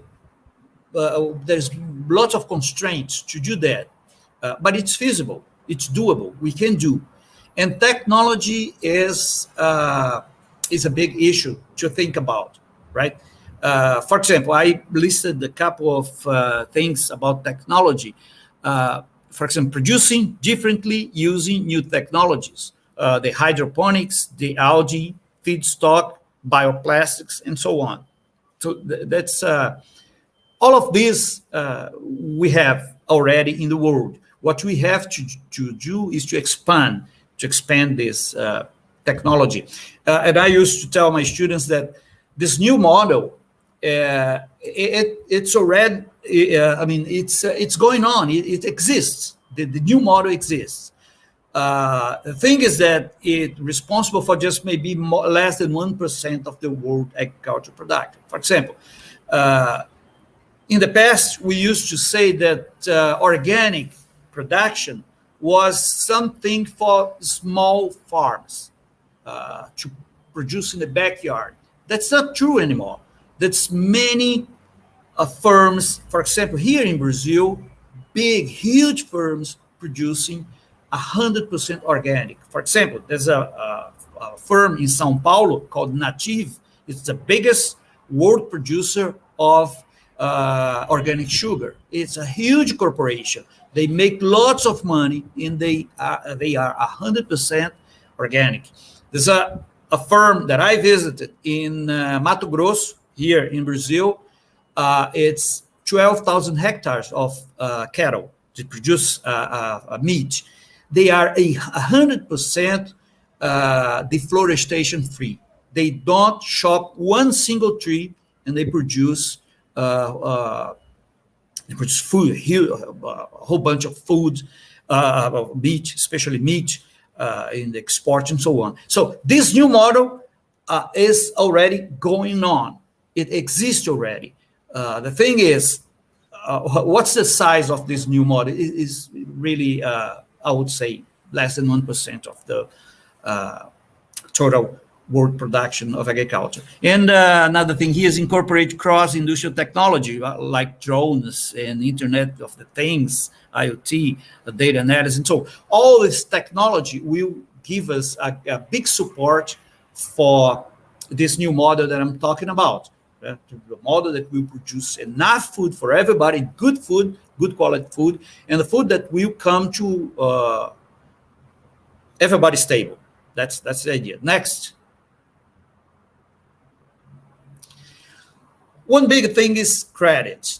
How to finance, because you know that all around the world, agriculture is subsidized because, you know, it's usually a sector that produces, I would say, a lower value-added product, right?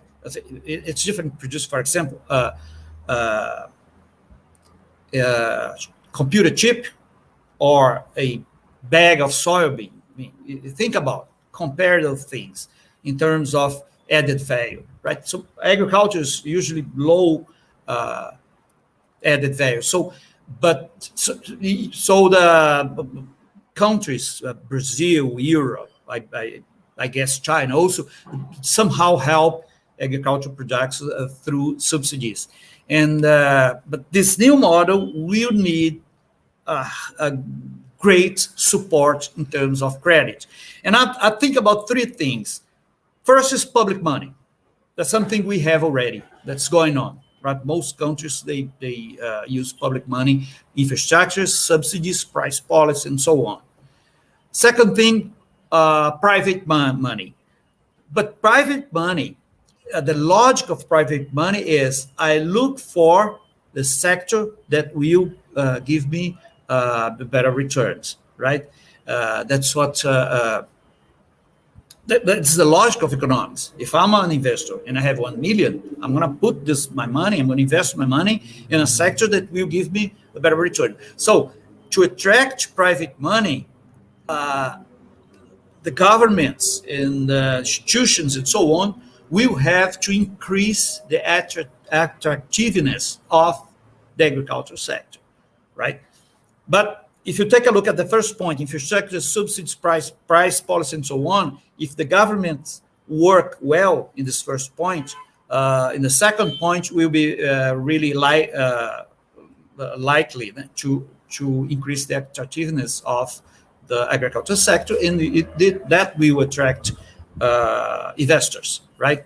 And the third thing is environmental funds. That happens today. For example, in Brazil, there's many environmental funds, European funds, that use to invest in Amazon. For example, this farm, the zero deforestation that I visit in the state of Mato Grosso, it got a fund of 40 million euros a couple of years ago, just to implement this type of production of zero deforestation. So the funds, environmental funds in Europe and US, I'm not sure, but I know in Asia, maybe China, there's some funds that finance abroad countries that respect the environment and so on. Those funds, they are willing to do that. They are willing to invest their money if the practices, the agricultural practice, respect environment. What we see in Brazil this year is the opposite. The funds are saying no because of the Amazon burning that just happened this year, right? But you can reverse that. We have to show the world that we are responsible in terms of environment. And why is, for example, a guy in Switzerland or in Holland or whatever worrying about Amazon because he's a good guy? And maybe he's a good guy, but mainly because if the forest goes down, we are expected to have 2 degrees Celsius degrees in increasing in the world temperature, which is going to be a mess for the whole world. So if we work well, we are very, very likely to get environmental funds, lots of environmental funds to help producing this new model. Next. Okay, thank you very much. Obrigado. CC.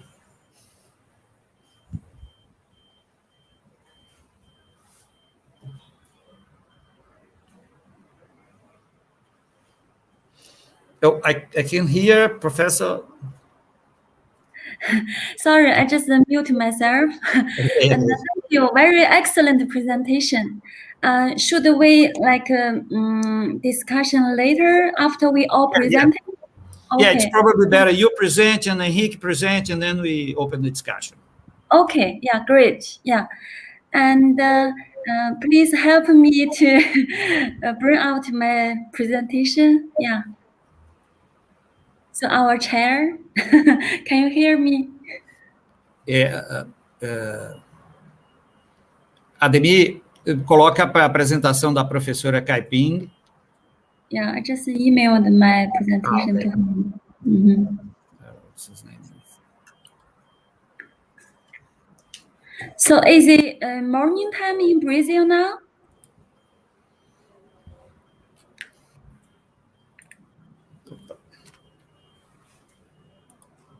Yeah, he didn't place yet. Let me talk. There's a guy who deals with the tech. Oh, it's coming. Yeah. Okay. Wow. Thank you. Thank you. And I should say it's 10 p.m. It's 10 o'clock in the evening in Beijing. So I should say very nice to see you guys. And we can I will learn a lot from you guys. Yeah. And today I will talk about food security and challenges, perspectives from China. And I'm Caiping. I'm from Central University of Finance and Economics. Next, please. Yeah.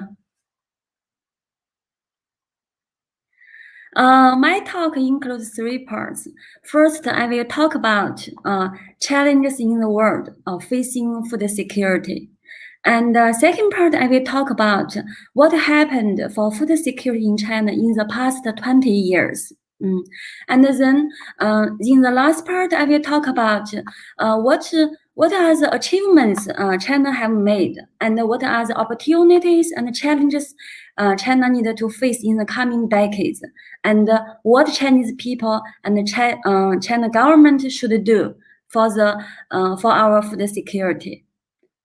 Okay, next, please. Next, please. Yeah, challenges facing food security in the world. Next, please. Yeah. First factor, I think, is world hunger. As you can see from this figure, and this figure shows the number of undernourished persons in the world. Especially in year 2019, since the COVID-19 pandemic started. So in just 1 year, we can see the number of undernourished person, has been increased sharply in just 1 year. So in year 2020, about 768 million people in the world faced hunger. So an increase of 161 million compared with 2019. So in year 2020, nearly 2.37 billion people faced moderate or severe food insecurity. So increase of 320 million in just 1 year. And the next, please. So this graph, the second important factor is malnutrition. And this graph shows the malnutrition situation in the world. So in world, Asian and Africa, Latin America, and Northern America, in different countries and regions. And I don't know whether can you see clearly? So this graph shows the lower birth rate and for children under 5 years old suffered from stunting, overweight, and wasting, and exclusive breastfeeding, and for women of reproductive age suffered from anemia, and also adults obesity. So in year 2020, estimated 22% of children under 5 years old suffered from stunting, and 6.7% suffered from wasting, and 5.7% suffered from overweight. So in year 2019, about 30% of women aged from 15 to 49 suffer from anemia. So next, please. And the third factor is if we look at FAO food price index. So this graph shows from the January in 2019 to this year September. So in the past 2 years, we can see FAO food price index has been surged, increased sharply. Especially if you look at FAO food index, averaged about 130 points in September. So it's about 1.5 points increase compared with in August, and 32-point increase compared with same month, September in last year. So it's scary. It's very scary because so many countries haven't recovered from COVID-19 pandemic. And as Professor Ricardo just mentioned, and increase in food has been increasing, and food price increased so sharply. So it's like a big storm in the world food market. Next, please. So challenges in the world food market from the supply side shift to the demand side now. So at the beginning of the pandemic, so the food supply chain was destroyed, and the food logistic was disrupted, and we had a reduction in employment of migrant workers. So pandemic impact shifts to the demand side now. And in this study, 2020, this new study showed COVID-19 impacts on diets for all the food commodities. So this graph showed for fruits and vegetables and vegetable oils and red meat and white meat and dairy. So consumption for those foods all decreased sharply. And because of the COVID-19 pandemic, so we have less employment in agriculture sector, and farmers have lower income. So the poor people prefer to buy more rice, wheat, maize. So they prefer to buy, especially in this study showed we have a 5% increase in consumption in maize. So next, please. So what is the food security situation in China in the last 20 years? So I will just talk about the past pattern until nowadays. Okay. Next, please. Sorry, because this graph I borrowed from government food security report, and because it's written in Chinese, and I didn't have their data, so I translated in English. Hope you can understand, and I will explain.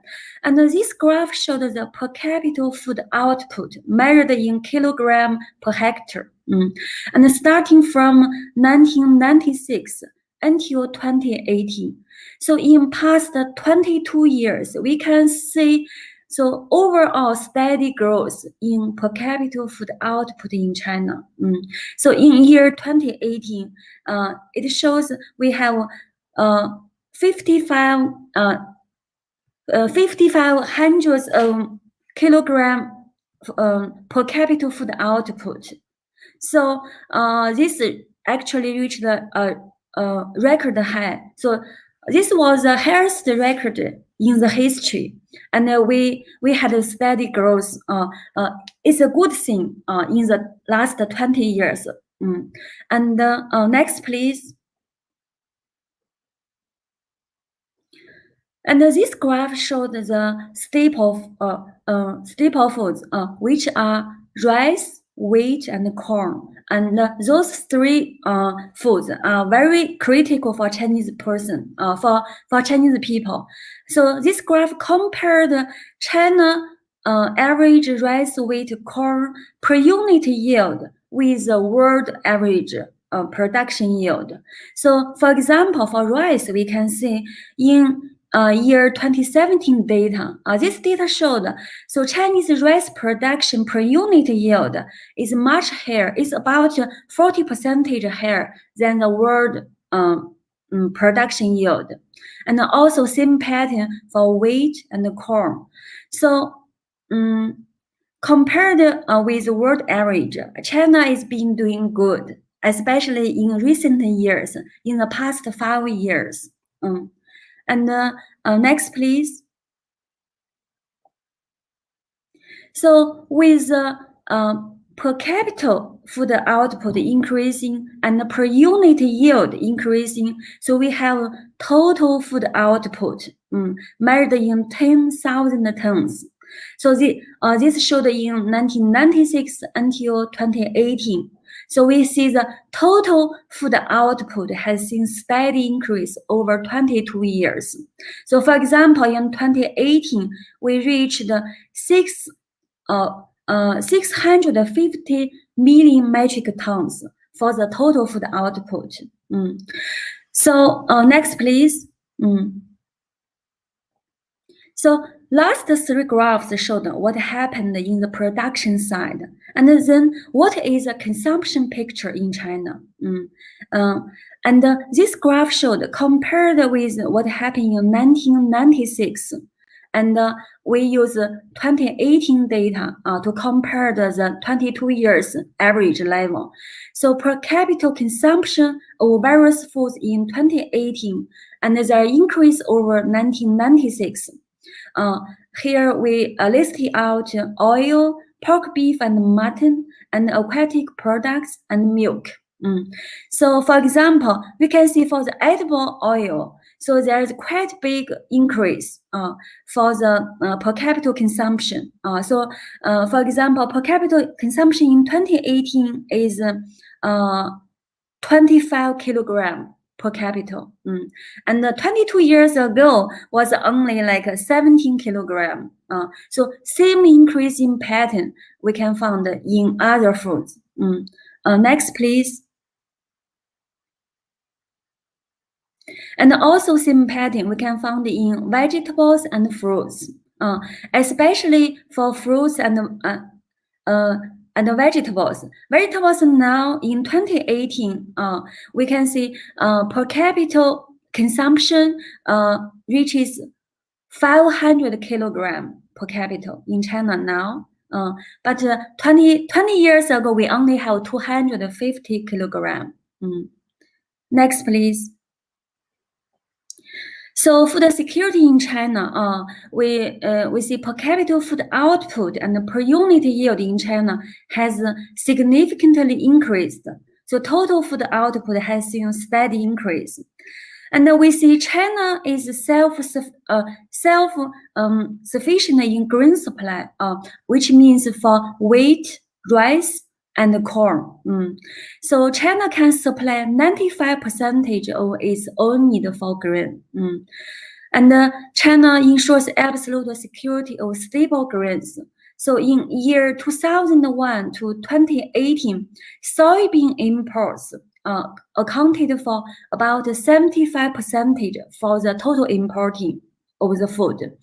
And rice and wheat only accounted for less than 6% in the total importing. So the per capita direct consumption of stable grains has decreased, and the consumption of non-grain foods such as meat, milk, fish, vegetables, fruits has increased. So overall, the Chinese have more choices in what they eat and have a healthier diet now. Next, please. I will skip this slide. Next, please. So what are the achievements so far in China, and what are the challenges Chinese people still need to face? Next, please. So achievements now, these three graphs shows in the national level and the urban areas and in the rural areas. So I used the data in 1997 and 2007 and 2019. So every 10 years, we can see overall in the national level. So there is a clearly sharply decrease in the grain consumption. But it's not true in the urban area. So in the urban area, the grain consumption has been increased, but decreased in the rural area. And for the fruits, vegetables, milk and poultry, and eggs and aquatic products, we can see every 10 years, we all see the increasing patterns for all other food commodities. So far in year 2020, the Chinese the total China GDP exceeds $14 trillion, accounting for about 17% of global GDP. And last year data showed poverty has been eliminated in China. So the annual grain output is stable at more than 650 million metric tons, which I just showed in the last picture.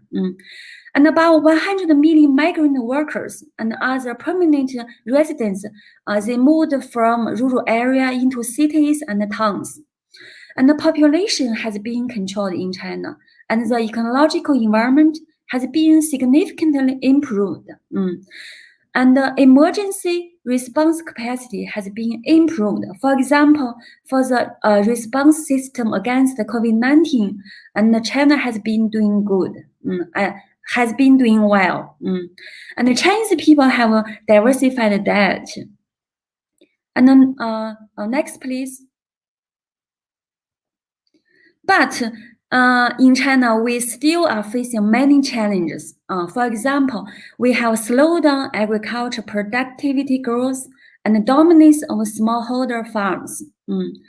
and we are facing rising wages in the agriculture sectors, and we have rural labor shortages, and both have caused the Chinese agriculture and the food sector to lose competitiveness and profitability. And between year 2000 and 2018, the average relative comparative advantage index for feed grains, oil crops, and meat declined from 2 to 0.8.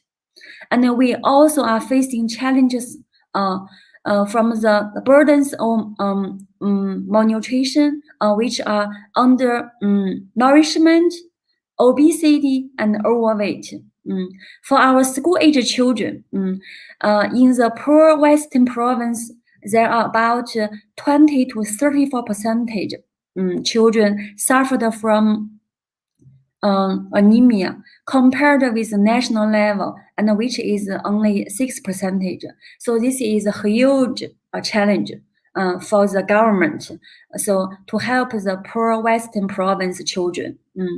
And the prevalence of adult overweight and obesity in China for male jumped from 20% in year 2000 to about 34% in year 2020.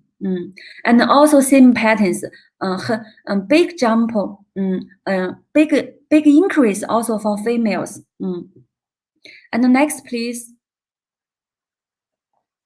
So we are also facing challenges from resource scarcity and climate change, because nearly 70% of cultivated land in China is classified as a low or medium fertility land. And in year 2019, China's per capita water resource was only 22% of the global average. And China also, as you know, was among the most disaster-prone countries in the world, as meteorological disaster alone affect 50 million hectares and 400 million people. So, which can result in loss of renminbi 2,000 billion annually. And then we also facing challenges in the rural-urban regional inequality, especially for the disposable income between the urban area and the rural area. And in year 2013, so the gap in GDP per capita growth between South and the Northern province was 0.3, but now it increased to 1.9 in 2017. So there is huge inequality between South and North part, and the rural and the urban city. So this is a huge challenge for the government and the local government and the policy makers. Yeah. And then next, please.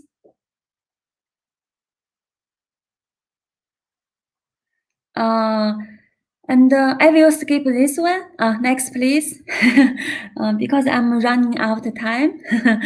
So we also have, and China has been running an agriculture trade deficit since 2003. And we are importing more and more for foods, especially for soybeans and some processed foods, and we have less exporting of foods. So what should we do? Next, please. So with all this challenging, what should we do, and what should the Chinese government should do? So our scholars and we did some consulting plan, and we did some projects, and we come out with a new thinking. We try to recommend the Chinese government, we need a shift to a better food system in China. And the Chinese government has laid out a national strategy of rural revitalization plan, and this has been going on for 5 years now. And in this plan, the main goal is try to produce food in our arable land in China. Make sure our food security can be solved by domestic production. And the Chinese government make plans try to make huge investments in agriculture technology to ensure this food security. And we also have the 14 5-year plan starting from 2021 to 2025. In this plan, the government set out the goal is ensure the grain production of 650 million tons annually. So this is a bottom line. And no matter what happened, no matter how many disasters we are facing, we invest in technology. We try to solve different. We faced all the challenges as I just presented. So 650 million tons is a bottom line. Otherwise, Chinese people will in big disaster. So this is a food security bottom line for the government to put all the resources together to reach this goal. And also, government has launched the anti-food waste law because in our study we found about one fourth of the food production in China has been wasted. So it's a huge waste. How to get the food campaign, to educate the person, to educate the people, try to save food and do not waste food when you're dining out. So this is a food campaign has been going on in China. And this anti-food waste law can help to make an overall plan to increase the resilience of the systems. And so overall, government and scholars and researchers and policy makers, we all try to develop new technology to increase agriculture productivity in China. Next, please. So in our study, we from the models, from our research, we made some recommendations for the government. But I only talk about the right-hand side, this special recommendation. So Chinese government needed to promote institutional reforms to facilitate land consolidation, help small farmers moving up or exiting farms, expand the machinery customer service, and develop more effective farmer cooperatives. Because as you know, in China, all the farmers have very small land. And nowadays, because about 60% of farmers has been migrating from the rural area into cities and towns. So they left land behind. So that's why we recommend Chinese government to make the institutional reform to help the farmers who still staying in the rural area. They can rent the land and they can expand their land. They can have the big land to produce corn, rice, and wheat.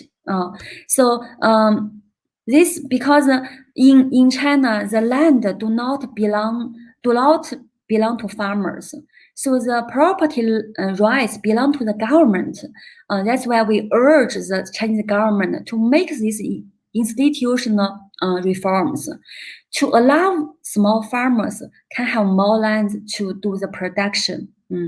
So if we do more work from the production side, and then maybe we can face in challenges and the increasing consumption, maybe we can handle the food security in China well. Okay, that's all I talk about today. Thank you all.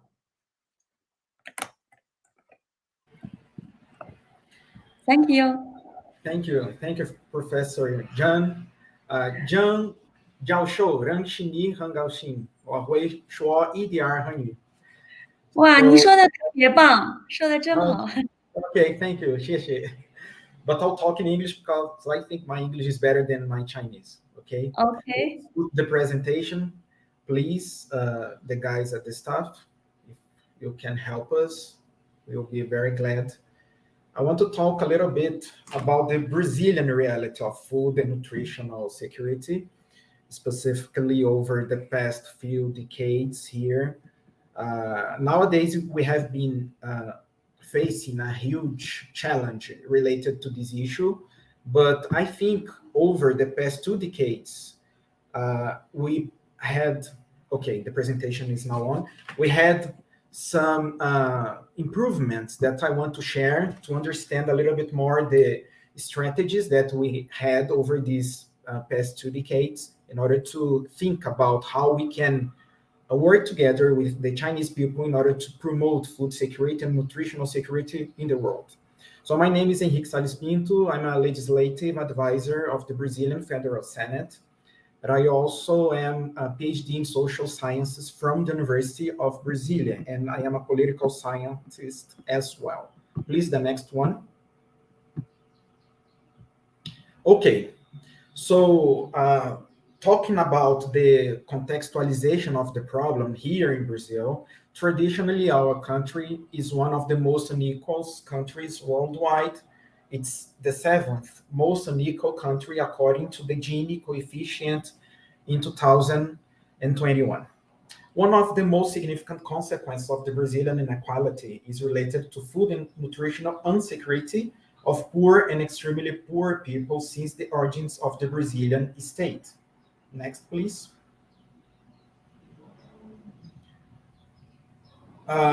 In order to analyze how the Brazilian state has been fighting hunger over the Republican period, which was launched at the end of the 18th century, it is necessary to understand the models of public administration that were benchmarks of the Brazilian governments in the indicated period.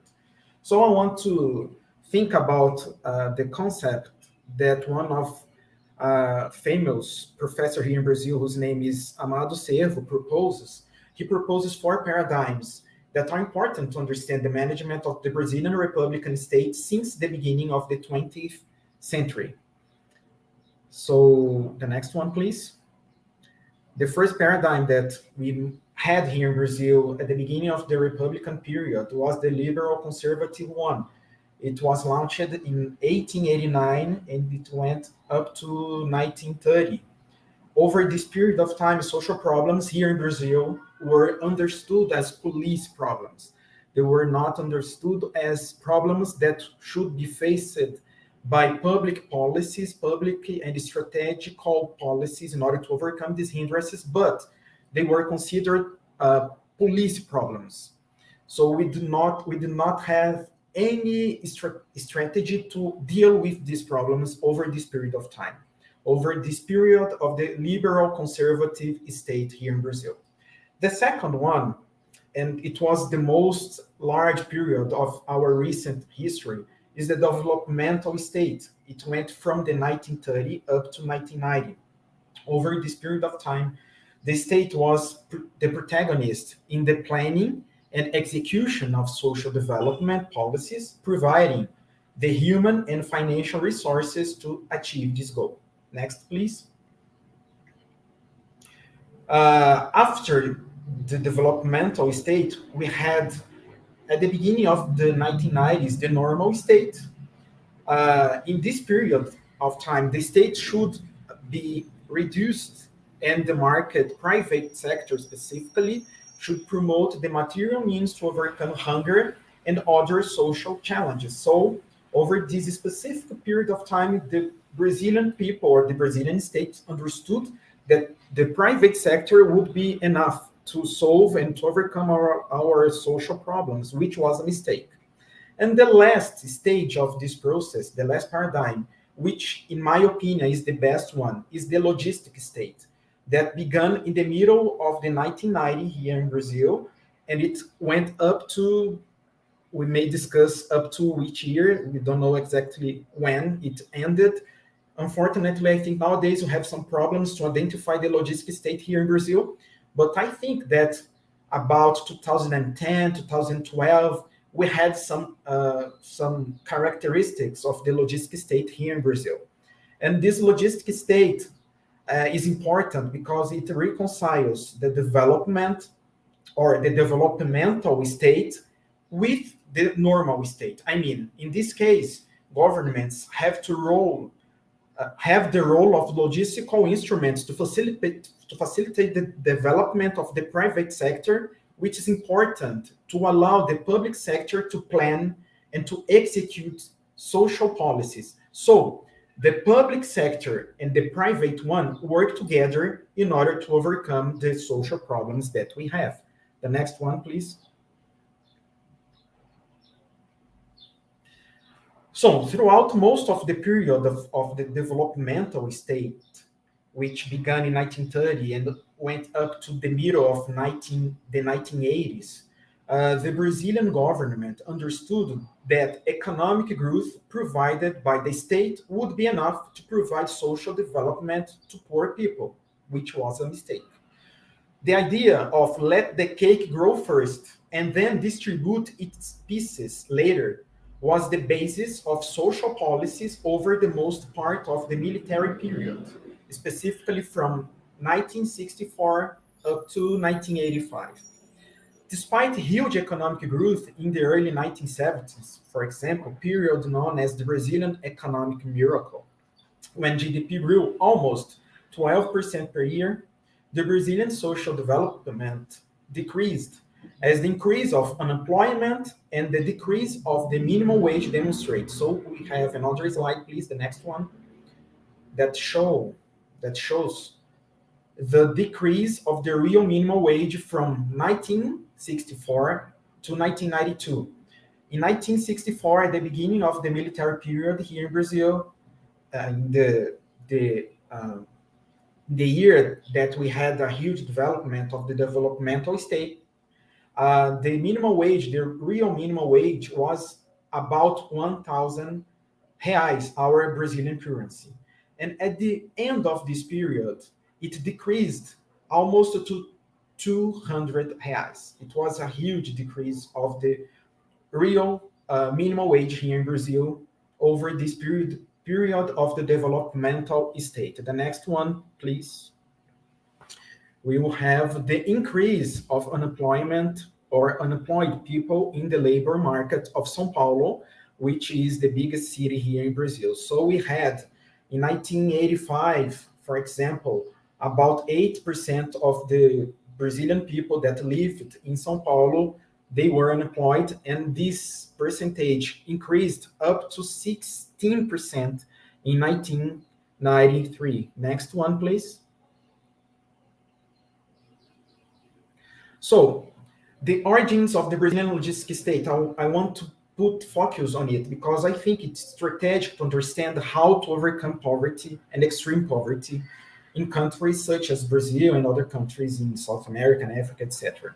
So I think that we have two axes that we must understand, and they must be executed together in order to achieve this goal. The first one is the economic axis.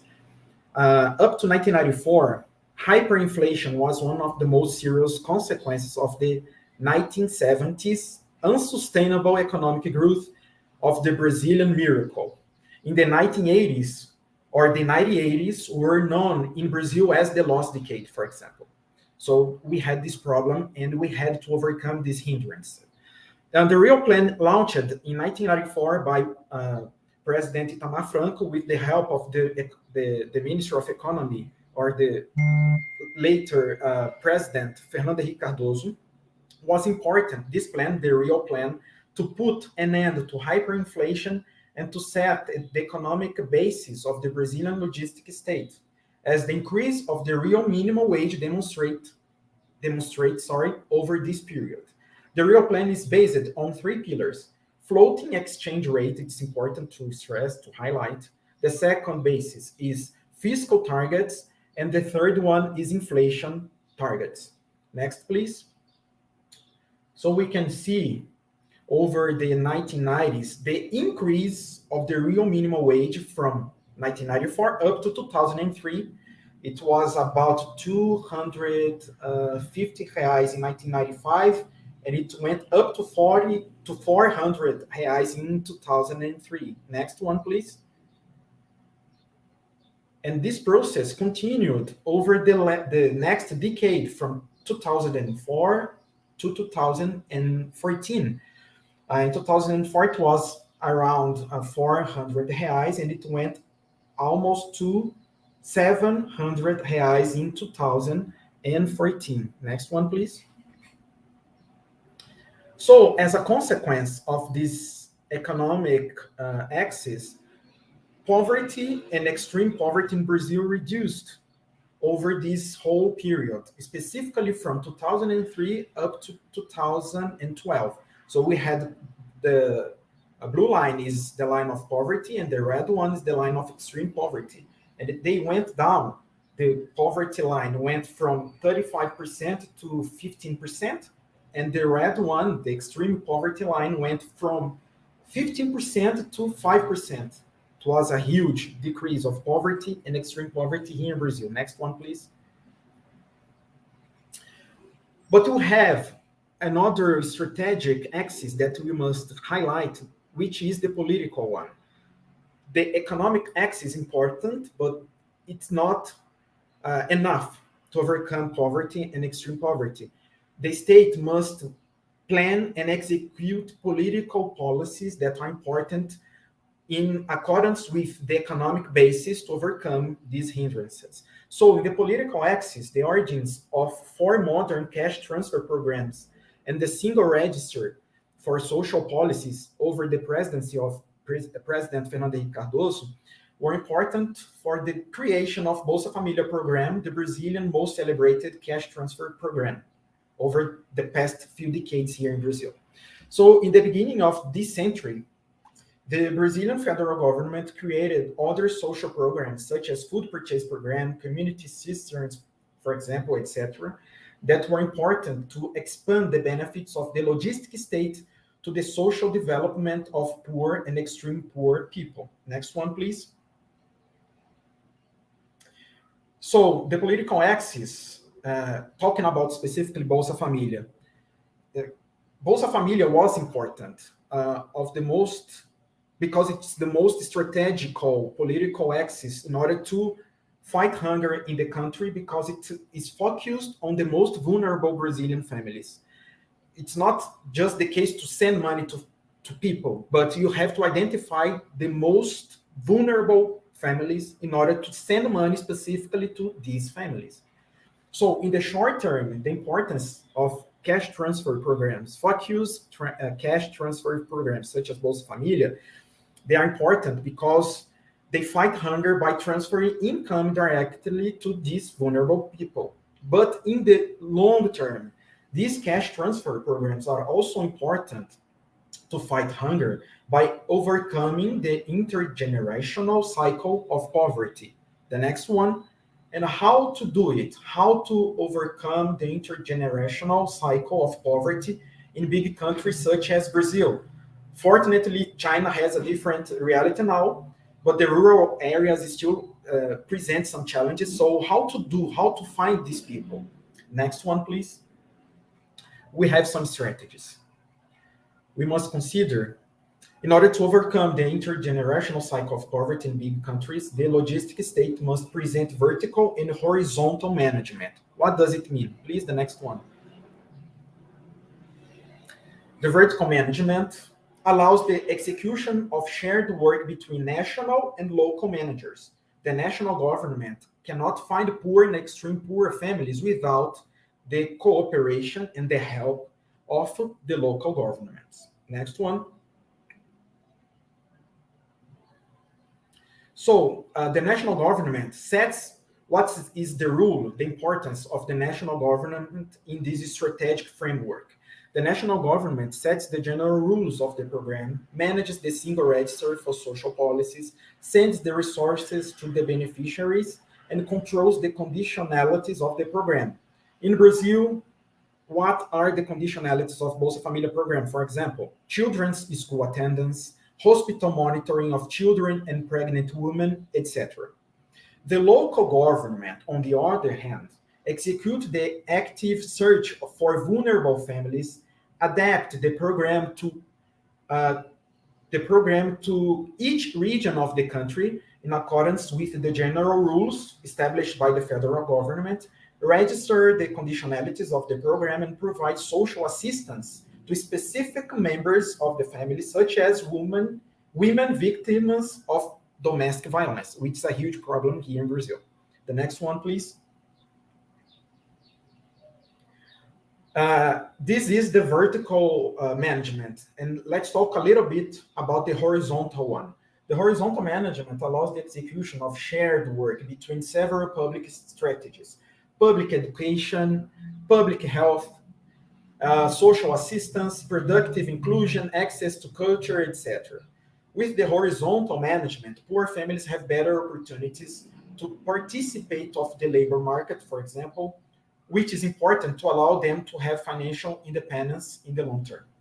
With financial independence, these families will no longer be vulnerable, and as a consequence of it, will not need to receive public cash transfer anymore in the long term. Next one.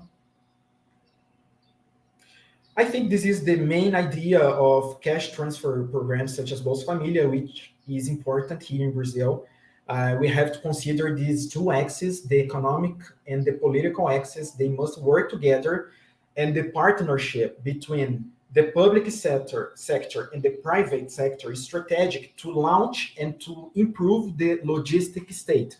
I think Brazil and China have many good opportunities to cooperate in order to promote these cash transfer programs in other countries, such as the South American countries, such as the African countries, where hunger is a huge challenge to poor and extreme poor people. So I think that we can think together strategies such as this strategy of cash transfer programs in order to overcome hindrances such as hunger, poverty, and extreme poverty. Thank you very much for the opportunity.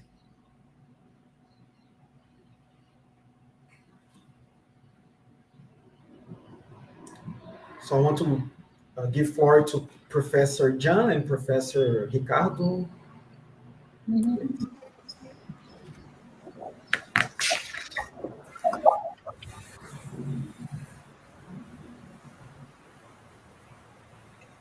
Professor Jiang, you can start, if you want to ask some question.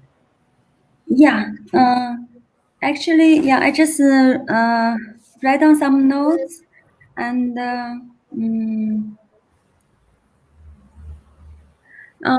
because I don't know much about, because Professor Ricardo just introduced food security in the coming decades, and you give the big picture for the world. So you did a very detailed research and give very good thinking about, so in the coming decades, how we should fight over the food security and in the world and also in Brazil.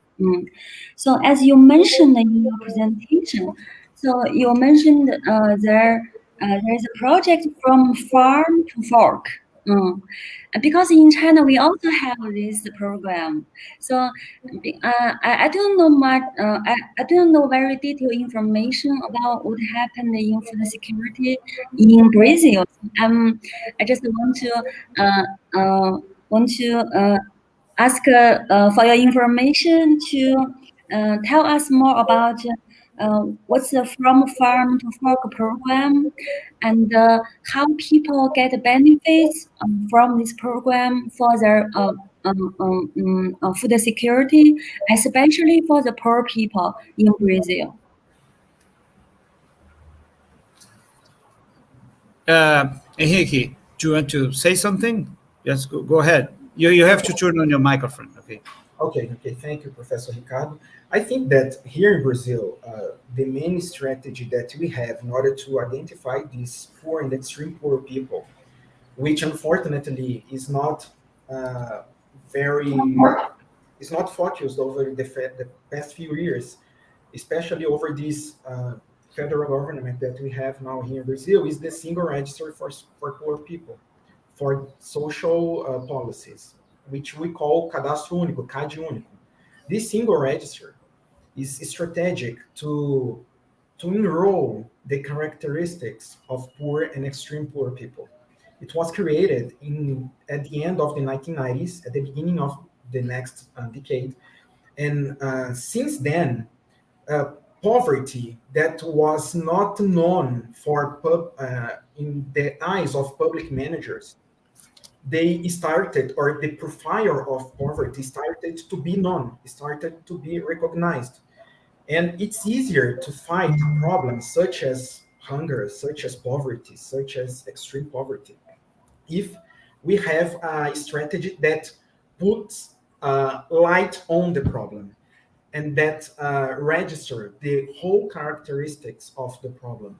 So the single register, in my opinion, is strategic to understand poverty here in Brazil, to plan and to set and to execute strategies to overcome these problems. And we had the result of the management, the planning and the management of the single register here in Brazil over the two last decades. We had a huge decrease of poverty in Brazil, in my opinion, due to the effects of the single register. But the single register is a tool that must be executed not only by the federal government or federal managers. The federal managers of the federal government must cooperate with local managers and local governments. I think the huge mistake that we have in Brazil nowadays is that the Brazilian national government thinks that only sending money to poor people without the cooperation with local managers and local governments is enough, and it's not enough. Poverty and extreme poverty here in Brazil has been increasing over the past 2 years, in my opinion, due to bad public policies such as sending money without accuracy, without checking if this money is going to poor and extreme poor people. So the logistic state is important because it articulates, it puts together the work between the public and the private sector on one hand, but on the other hand, it's important to articulate the work among federal managers and local managers. And the single register, in my opinion, is one of the results of this logistic strategy whole policy that we had here in Brazil at the beginning of this century. In my opinion, I think it's important to highlight the importance of the single register in order to understand this context that Professor Jian has just said. Just a comment about Professor Jian's question. In Brazil, the problem is not much in the supply side, but on the demand side. You see, Brazil is one of the biggest producers of agricultural commodities in the world. Actually, China is our biggest partner, commercial partner, and we are the biggest producer of soybean, export of soybean, chicken, lots of things. We're not the biggest, we're the second, and so on. So, in the supply side, I would say that Brazil is okay. The problem is on the demand side. We are a very unequal country, right? I remember once reading about China that from 1977 to now, in 1977, China had 80% of the population below the poverty line. And now China has 80% above the poverty line. So China took good care of developing and take care of the inequality. I don't think Brazil did good on this. We grew in the past 30 years. We modernized our industry, our agriculture, and but we still have to take good care of this to address this issue of inequality. And the issue of inequality is very important when we talk about food security, because, you know, if you're poor, you are on the sidewalk of a huge supermarket full of food, but you don't have the money to go in and to buy some food. And Henrique knows that we see on big towns in Brazil, São Paulo, in Brasilia, in Recife, and that's too bad. So one of the things that I think that the Brazilian authorities and development should do is to think about how to fight inequality, right? And just to finish, we had this 2 years COVID process with lots of unemployment and so on, and the thing just get worse. Now we have a lot more people starving or begging or whatever, because we don't have this, this nice wealth and income development structure, right? So that's one thing that we in Brazil should work. And not just Brazil, but if you take a look around the world, most developing regions, for example, Latin America, all Latin America is marked by income inequality. Lots of countries in Asia also, you know that, India, Pakistan, and lots of countries around China. I bet China also has its inequalities. A couple of days ago, I saw your president speaking that you're still working to decrease inequality and so on. That's very important. In Africa, we have also in Africa, I've been reading about the United States in past years, inequality have also grown. So from things I spoke in my presentation, one of the things I think is very important and we have to take good care is inequality. We empower poor people, the people in the base of the pyramid to have the ability of participate in this economic model and be able to eat properly and right. This thing you said, Jag, about you show the pictures in China that you have, for example, obesity. I mean, we have this in Brazil, right? Some people say that, well, hungry is a lot worse than obesity. Okay, it is, I agree. But obesity is something really bad. People are dying because of obesity. People have lots of disease because of obesity, right? And being overweight. So it goes both ways, I think. You have to take care of if people is not eating properly and people eating lots of things that shouldn't be eating. So it's all part of this discussion on food security. That's it. Yeah, thank you. I mean, and both professor and provided me very detailed information about what's going on in Brazil and what happened for the nutrition process and the poverty process. And I also have another question, because as you just mentioned the poverty, because for myself, I haven't been doing projects in poverty reduction. So I'm very interested in Brazil poverty because you mentioned that there is a registered program and the government will find out the poorest people. And they will have this cash transfer program, right? They will directly give the cash to the poor people and without checking. Hey, so, go ahead. Yeah, so I want to know, so in academic, so in Brazil, how agriculture economists, try to solve this, because we know if we only transfer cash to the poor farmers and the poor people, they will not have motivation to work, to do farming work. They just spend the cash and without the production. So in academic, how Brazil agricultural economists try to solve this? I mean, I want to know how do you think about this? Yeah, because this situation also happened in China. And actually, in before year 2000, we also had this situation.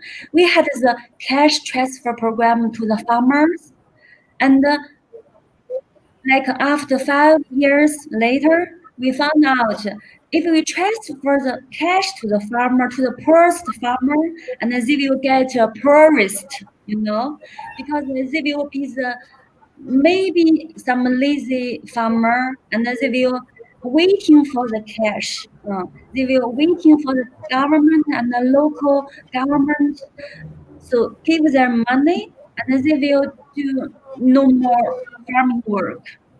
That's why poor is getting poor because of this cash transfer program. So after year 2000, and so we did some evaluation for this program, and we responded to the government. We should stop this policy.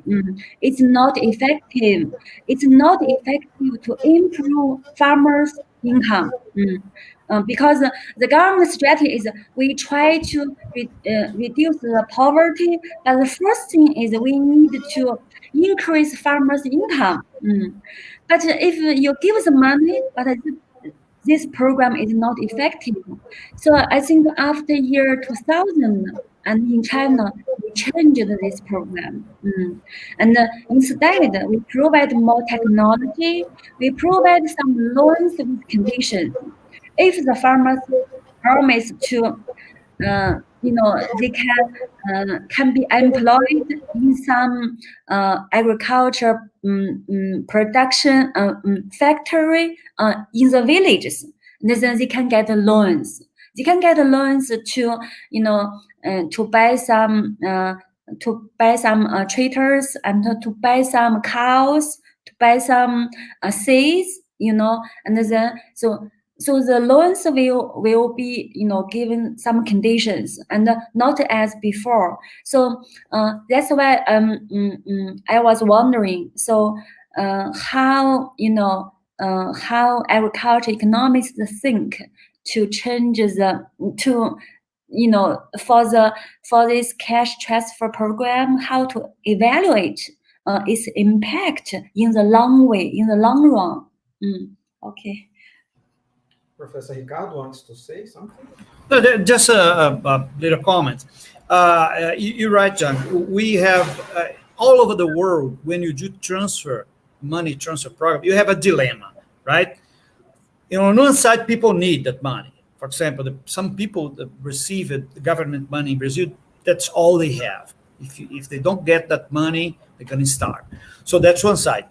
The other side is, you cannot assure the people that they're going to have that money for the rest of their life. They have to just relax.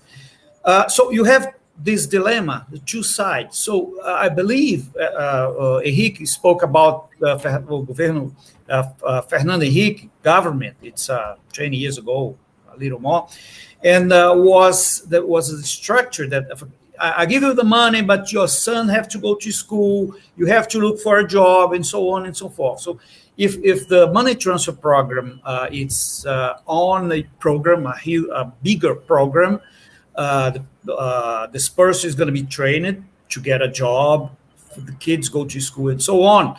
I guess that it's better. But sometimes governments here, they increase the money close to elections. When the election come, then lots of money for everybody. They make good in the election, so on. So it can be used this way in the elections or to increase the popularity of the politician here and so on. That's too bad. It is necessary. I am 100% in favor of having transfer, but in some conditions. The program has to be, you have to take a look at the big picture, right? Because the ideal situation is having everybody working. You make your money out of your working, of salary, and not from government transfer. If you take a look at the developed countries like Western Europe, US, Japan, and so on, most people, I know, I lived in the US, I know that they have the transfer programs. They have this voucher program that if you below the poverty line or some type of poverty line, you receive the vouchers to go to the supermarket to buy food and so on. That's okay.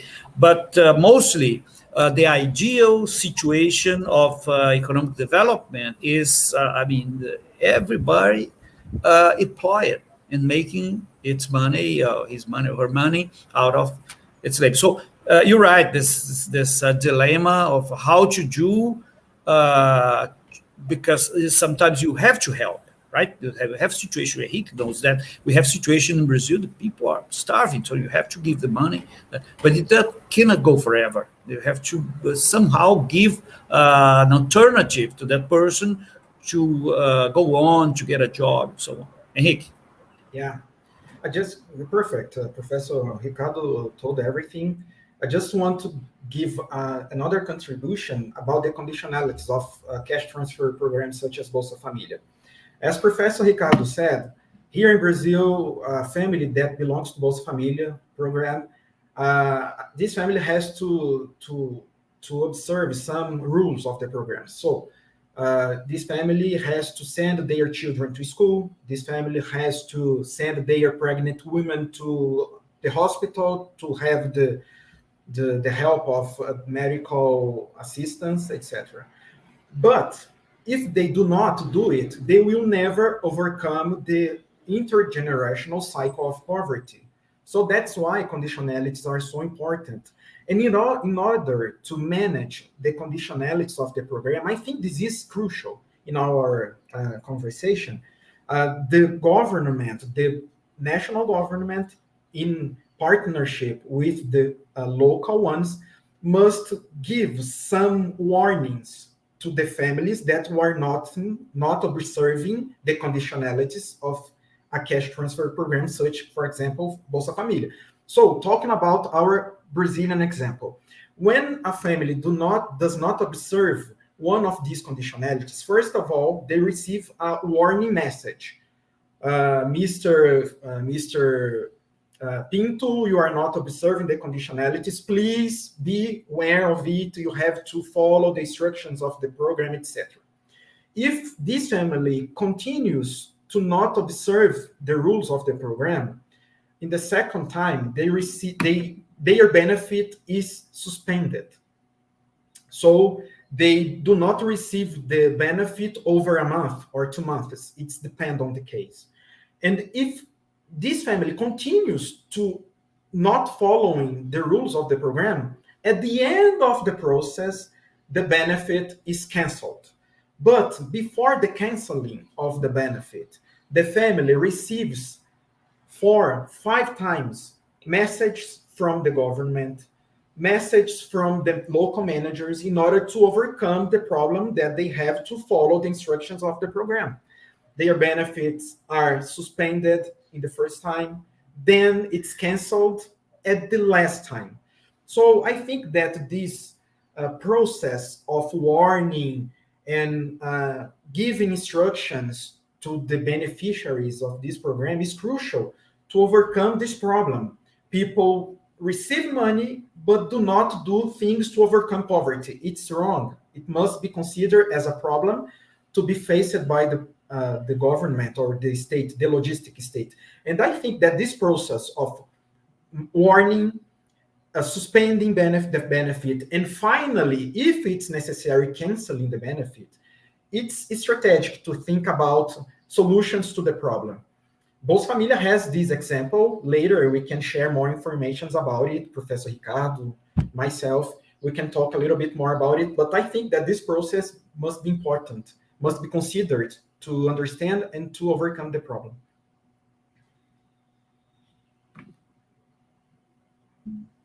Thank you. Yeah, excellent. I mean, you explained very detailed information about this program.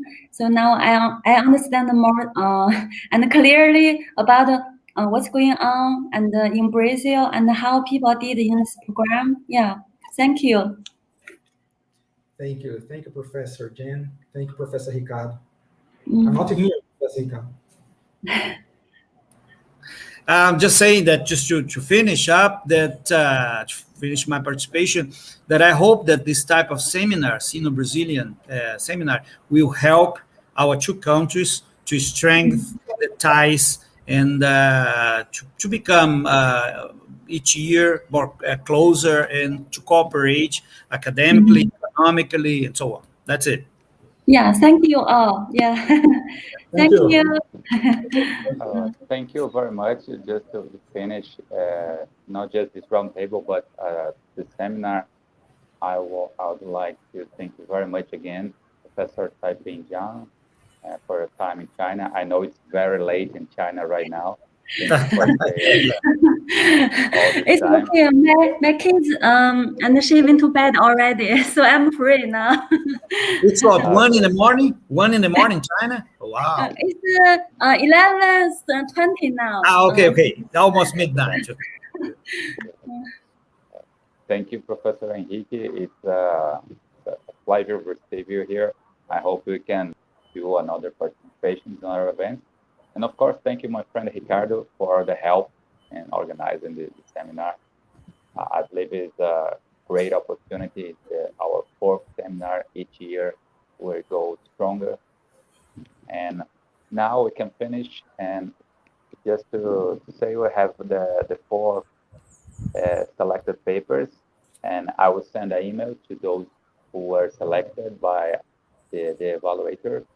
So as soon as the pandemic goes better, they can go to China to do a course by Hanban and Confucius Institute.